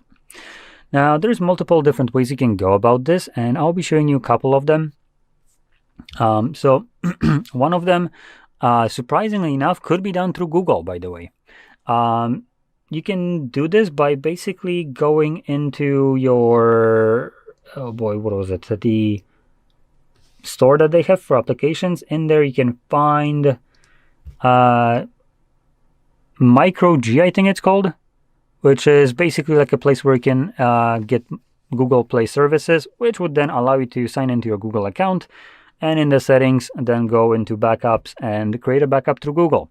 Now there's going to probably be video on our channel about this, but I'll be talking about the ones that come out of the box with the device as an option. So you can always back up your device to the Huawei cloud. And let me see if I can quickly find this. So backup and restore right here, data backup, and you can do this right here. So we have two different ways. We have the high suite and external storage. So if you have some kind of USB based storage that you can plug in right here, you could basically create it to that storage. Alternatively, you can plug it into the cable and create a backup to your computer. This will also work. Now, those are two different ways that you can create a backup, but these ones will kind of lock you into the Huawei ecosystem, which might not be favorable to you. As a backup that is only available to you on one device, it's not really too great. So there's actually different ways you can also go about this through something that would commonly be used for migration purposes, or data migration to be more precise. So under somewhere, let me quickly try to find this application. Here probably. Oh, there it is, right here. So this weird icon that is in here, phone clone, this will be used to basically migrate data from one phone to another. Now, if you have a new phone that you're switching to or resetting this and you want to create a backup, you can do this in both ways. It will just kind of differ. So you can use this as long as you're moving data to a Huawei device as well.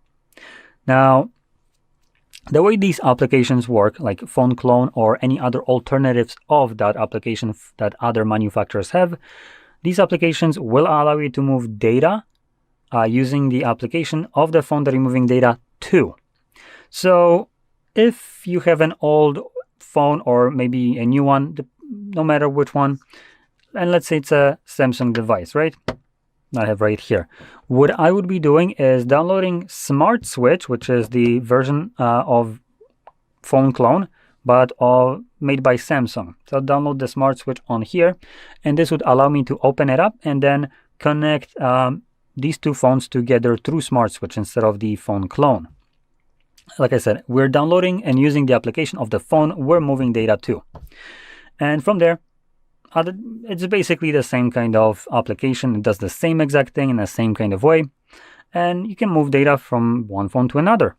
Now, if you're doing this to a new phone, then that's great. You're already done. All your data has been moved. But if you're creating this as a backup to an old phone, which you also can, you will then need to take another step later on, which is download phone clone on Samsung to connect Samsung back to Huawei, as again you're moving data from at that point from Samsung to this. So you need to use the application of this phone. And I do want to stress this: if you're basically going from any other phone widely available on the market everywhere and has Google Play services, phone clone is available on Play Store, but the one that is there is outdated by like several years and it's not going to be usable. So what you want to do instead is navigate to Huawei own website and find it on their own website, they do offer the newest version as an APK, so you can download it and install it. Okay, so with that out of the way, now we can jump to the resetting. So once our data has been backed up, just get rid of this garbage, thank you. Once our data has been backed up, we can go to our settings and again, system and update. But instead of selecting backup and restore, we're going to select reset below that. And then you want to select reset phone. Now this will show you the list of data that will be removed by this process, which shouldn't really matter at this point as we should have already had our backup done. But for some reason you didn't do it, it actually asks you if you want to back it up right here. Though this one will be done strictly to the Huawei cloud. Now I'm going to ignore this backup and I'm going to jump straight to reset. You also have the option to reset but keep eSIM. If you added an eSIM to your device as a, the digital one through a QR code, it's up to you if you want to get rid of it from a phone or keep it there. If you're switching to a new phone, you probably will want to get rid of it. So select the reset. And it's also what I'm going to be doing. Now, chances are, if you have a screen lock, you would need to confirm it. I don't, so it automatically jumps to resetting. But in your case, you might need to verify it, and you also potentially might need to sign out of your Huawei account. Once you do, it should start erasing. Screen will go black in a moment, and it will proceed to reset the device, which will take about a minute to 2 minutes tops to finish up, at which point we will be presented with Android setup screen. So I'll be back once that is visible for me.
And let me just quickly confirm my PIN, as I do have a SIM card in here.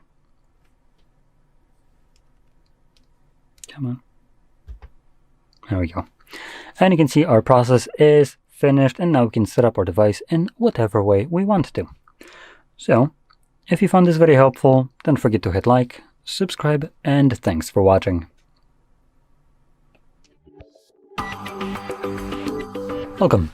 In front of me is a Huawei Mate X7, and today I will show you how you can enable and set up your portable hotspot.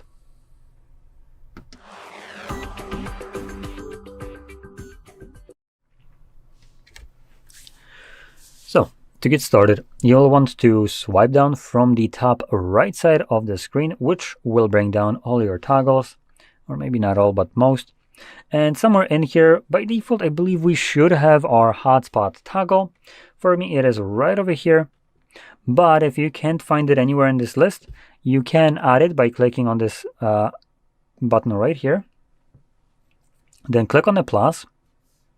And here, we'll have toggles that you can add in addition to that list. So let's just say I want to add recorder. Just tap on it. It gets added right here. And click, check mark. And you can see it's right here at the very bottom now. So Now that our toggle should be most certainly added, we can hold it once we see it in here, at least the first time around. And reason for that is by holding it, it takes us to the settings. And in the settings, you will find password. So I'm going to click on it. As you can automatically see, this password isn't the greatest. It's pretty awful to say the least. So I'm going to straight up get rid of it and then set up my own new password, which will need to have at least 8 characters in length. It can be letters or numbers, doesn't really matter. And once you hit the 8th character, you can see that OK becomes available to you. I'm going to click on it. Now, Huawei has this kind of logic to kind of check what the password here is for some moronic reason. It's not, I believe it's none of their business what it is set to, but so it gives us an info. This password can be easily guessed. Well, cool. It's my choice, so you can scuttle off and stop checking what the password. Oh, God damn it, I picked the wrong one. What the password I'm trying to insert is. So let's like use anyway, not change. And now our password is changed to an easy one that even when I forget, it's going to be easy for me to guess. Additionally, under more options, we have a couple additional options. Two of them that I want to talk about. So data limit. This is going to be a very good option for you if you have a limited amount of data on your mobile, through your mobile. So your hotspot obviously uses your mobile network. So if your provider provides you with like a pitiful amount in 2026, something like, I don't know, 5 to 10 gigabytes, you might want to select some kind of hard limit here. So when your hotspot uses that amount, it would automatically turn off the hotspot. So you won't be left off with, using all your gigabytes on your mobile network and then just having none for the rest of the month. Now, the option that we have right here range from like, what is it? No limit and 10 megabytes to 101, but we also have a custom one. So let's say we select 1000. So 1000 is basically a gigabyte, as we can't really change it to gigs right here. So that's 1000, like, 12, I think, more exactly, megabytes is a single gigabyte. But hey, 1000 is good enough, that's close enough. So that's about a gigabyte. If you have more, or if you want to have more data right here, then you can set that number to whatever you want. And at that point, when you use about a gigabyte, your device automatically shuts off the hotspot itself. Now, this only shuts off hotspot, not the mobile network. So that's I'm going to talk about that in a second as well. Now, another thing in here is the AP band. Now, we have two options, 2.4 and 5 gigahertz. If you don't know what they are and what they do, I recommend keeping it at the 2.4. Might not be the best, might not be the fastest, but it will work with literally every device. The only time I would ever recommend maybe checking out the 5 gigahertz network right here is if you live in a very, very densely populated area and your hotspot, when enabled, has some kind of problem, some interference or something along those lines. This tends to, or not tends to, I have never experienced this myself, so I don't even know what to actually look for. But as far as I know, this might happen, this kind of interference, which, I don't know, I presume your hotspot might be dropping connections, disconnecting and stuff like that. So if you have such a problems, it might be due to that densely populated area. And that is, to be more precise, caused by all the signals, same kind of 2.4 gigahertz signals that are in the area. They basically overcrowd this frequency, and these signals start to interfere with one another. And that's kind of what you would be experiencing in this case. Now, if you change it to 5 gigahertz, this problem should go away, as the 5 gigahertz frequency is basically much wider. So same amount of signals would basically be able to freely move around each other and not interfere with one another. So that's one of the benefits, and the only time I would ever recommend changing it, because all the other benefits that you get with 5 gigahertz, like faster network, lower latencies, and so on, it kind of falls flat on its face when you consider that you're still using your mobile network and you're bottlenecked by it. So yeah, it's kind of useless other than that.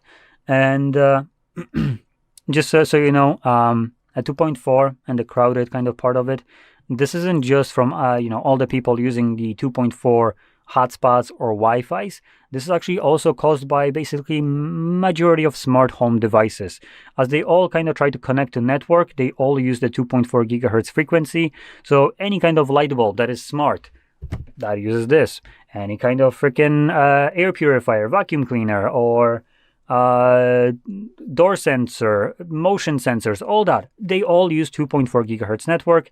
And obviously, because that potentially could be a hell of a lot of devices. I mean, in a single room, you could have potentially 10 different lights that are all smart. So 10 different 2.4 gigahertz signals just kind of, trying to connect. So that could be obviously problematic. And in this case, 5 would solve that problem. Now, the downside here is that I want to mention, if you select to 5, you're limiting yourself to devices that support the 5 gigahertz frequency. So, if you have an old laptop, as an example, old laptops, like if they're, let's just say really old, right? If they ever had Wi-Fi connectivity support, that means that they support 2.4. And any device, even now released, always will support 2.4, at least as of right now. But same old device, even though it supports 2.4, will not potentially support 5 gigahertz, as that is a newer kind of technology in terms of Wi-Fi. So if it doesn't support it, it just won't straight up see this network at all, and you won't be able to connect to it. So that will be kind of a way that you can easily check it. If your device is labeled as a Wi-Fi 6 capable, it will support this. So anything that is Wi-Fi 6 supports it. Also Wi-Fi 6E and 7 will also support it. Now, anything that is just Wi-Fi only supports the 2.4. Okay, so with that out of the way, one last thing in here is the mobile hotspot turn off timer. So this is the minutes of inactivity, which I'm not sure if it's actually, I think this is referring to no network being used, which is pretty crappy in this case. So 5 or 10 minutes of no network being used, I think I'm going to increase it to the 10 minutes, as sometimes you might just spend more than 5 minutes reading a single article on a single page. And if that is the case, this would mean by the time you're done reading it, your hotspot could potentially be already off. So not the best. And those are really all the options that we should really take a look at. So let's close this up. And you want to now pull down this panel again and click on your hotspot to just straight up turn it on. And when turning or trying to connect to it, you're going to be always looking for the name that is listed right here. We can also change it. So if I turn it off, you can see we can change this to whatever we want. But by default, it's going to be the name of the device. And also when your hotspot is enabled, it shows you a QR code. So you can grab your other device, like a phone, open up a camera, point it at this QR code, and quickly connect to it by just tapping on it. And it's just going to fill out the all the info that it needs to connect to it. So it's going to select the network and type in the password on its own. So you're left with just an instant connection. Now, one more thing to keep in mind, just in case, foldable devices don't have the best battery life. So when you're done using it, you can obviously turn this hotspot off yourself. You don't need to wait for the timer. And you can do so by just clicking on this toggle a second time, and it's now off and not wasting your phone's battery. So with that being said, I hope you found this very helpful. And if you did, don't forget to hit like, subscribe, and thanks for watching. Welcome. In front of me is a Huawei Mate X7, and today I will show you how you can record screen on this device.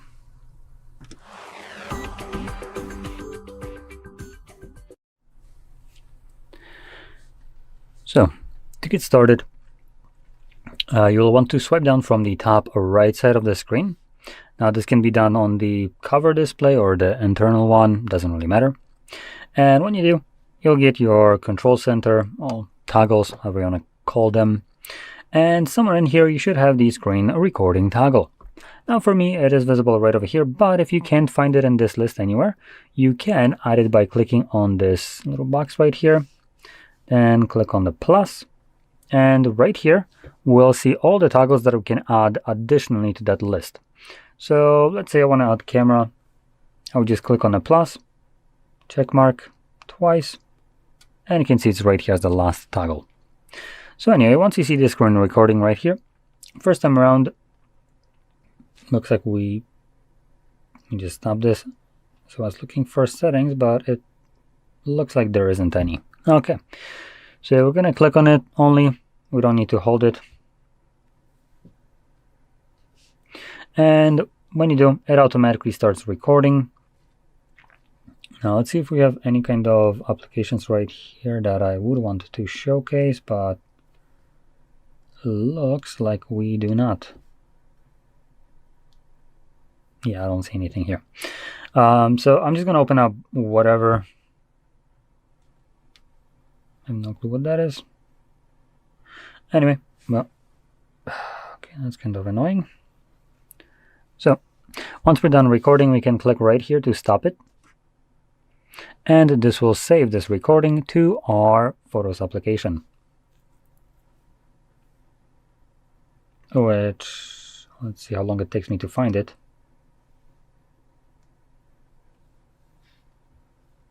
Oh boy, where the hell is it? Ah, there we go, Gallery. So, in here, you'll find an album called Screenshots, and in Screenshots, you'll find screenshots and screen recordings. You can kind of see the ones that have timer are the screen recordings, and I think we can click right here, and let's do. We can sort by size. This will usually sort them based on, well, in terms of videos, the longest to the shortest, but videos will be at the top, or depending how you sort it, or at the bottom. So they will be kind of separated. Now, let's see, do we have a file size, file name? So we don't have any kind of other ones. Yep, so this would be the best kind of way to kind of try to find whatever you would be looking for if your screenshot album is just jam-packed with content. Now, if it's not, or if you're looking for something that you just captured, it should be visible at the very beginning. And here's the screen recording that I have captured. Now, I do want to talk about one thing that you might encounter, which will be the limitation of Android. Now, I know this is Huawei, but I think it is still running on Android, just heavily modified one. As you know, Android is open source, so there is usually a feature in there that prevents screen recordings from being able to capture the screen. So this is done typically for your privacy and security, and it's most commonly used by bank applications. So if you would ever have some kind of malware, that malware would not be able to see through screen recording or screenshots what kind of pins or passwords you use to log into your bank. So obviously that's pretty damn good. Now, alternatively, or maybe not alternative, but additionally, bank applications, even though they block this, they do give you alternative ways to capture whatever you'd probably want to capture. As an example, most likely would want to capture some kind of confirmation of a payment.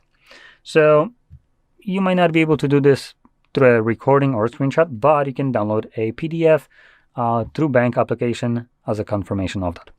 Now, that's good. Now, the bad part is usually streaming platforms, almost all of them, as far as I know, things like Spotify, Netflix, Hulu, Amazon, and all the other garbage, do use this kind of feature to basically stop you from capturing content that I believe you are in your right to capture.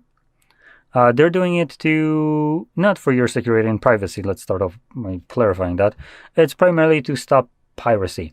Now, as far as I'm aware, you're probably paying for this service, right? So why the shit do you need to pay to also protect their service? You're not getting paid for that. You're paying them. So it's not your job to do this. It's not your phone's job that you spend immense amount of money. So they can go fuck themselves and protect their own shit through other means that don't involve your device. And like I mentioned also earlier, I think you're in your damn right to capture it. Capturing a recording or a screenshot of a movie or show that you're watching in an application isn't automatically piracy. There is such a thing as fair use. So there is a point at which you can capture something and share it with the world without it being considered piracy. Now, because I am believing that this is your right and your choice what you want to capture, I will be showing you a work around this bullshit. So typically, you want to be able to use the specific application to capture this, but you can go into your browser. Let me just quickly check, do I have internet? No, I do not. So I'm going to quickly connect to it.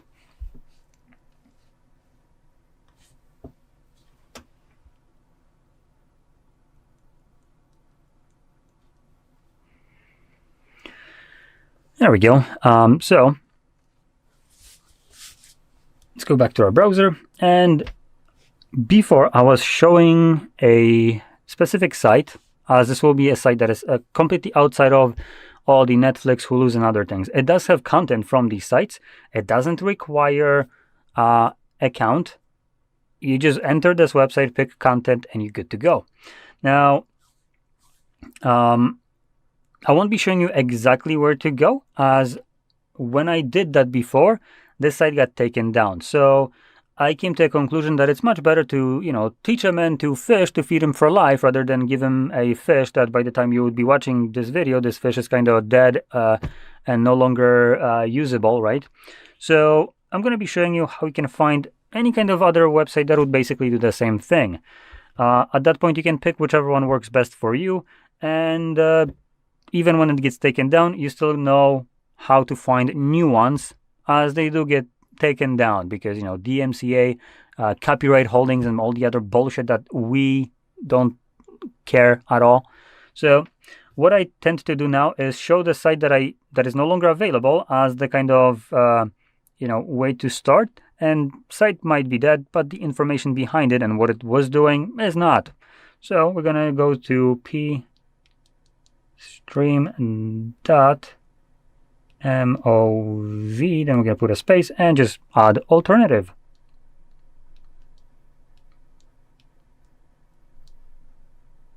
Boop. And you would be primarily looking for better search results than this abhorrent piece of shit. So usually you are looking for Reddit. Let's be completely honest. Reddit is the go-to place for this. So now I'm just going to add wow, amazing. Even though I typed Reddit, it's still not actually adding it. Wow, just amazing. There we go. So there's one.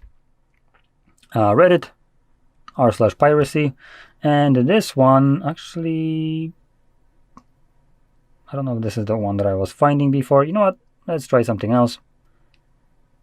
This seems to be, this search engine, whatever the hell that is absolute ass. So I'm going to go copy.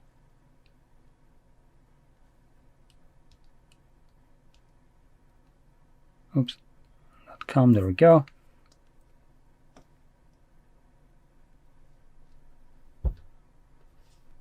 Come on. There we go. That's what I was looking for. So in here you can see we have a list of different sites that you can utilize. Now this is a very, very small list of them. So any one of them will hopefully work as long as none of them got taken down. But on there you can just access any one of them. And when you do, it basically takes you to a site that is trying to kind of look similar to something like Netflix and present you with the shows from literally every platform for free without needing any kind of account or anything like that. Now, I do want to warn you, some of them work better, some of them work worse, and I mean like really worse to the point that I think enshittified applications from like Netflix are still better than what sometimes you will find here. But because this is running on a browser, you can capture any kind of recordings, screenshots of this content that will be playing back. And there is no DRM behind it like there would be on Netflix or anything like that, preventing you from, capturing what you want. And one more thing is, depending on how you search for this kind of thing, alternatives to Netflix, that would be free. I know for a fact that there is on one of those Reddit threads, you will find a link to a single website. And that single website has or is basically tracking and providing you links to every one of these kind of sites that would be listed right here, plus many more, as there's like over 20 of them. And if some of these sites have multiple different domains, they're listed there as well. So even when one goes down, you always have the second one to fall back on. So, you could try to find that. You can deal with this one here as well. That's also going to work. And like I said, it's going to be a way to circumvent this BS that gets enforced on you without your permission, as you might have never even agreed to this trash. There's no question if you want to agree to this. It just happens without your permission on your phone that you paid full price for, which to me is just a little bit of a corporate overreach. So anyway, with that being said, I hope you found this very helpful, and if you did, don't forget to hit like, subscribe, and thanks for watching.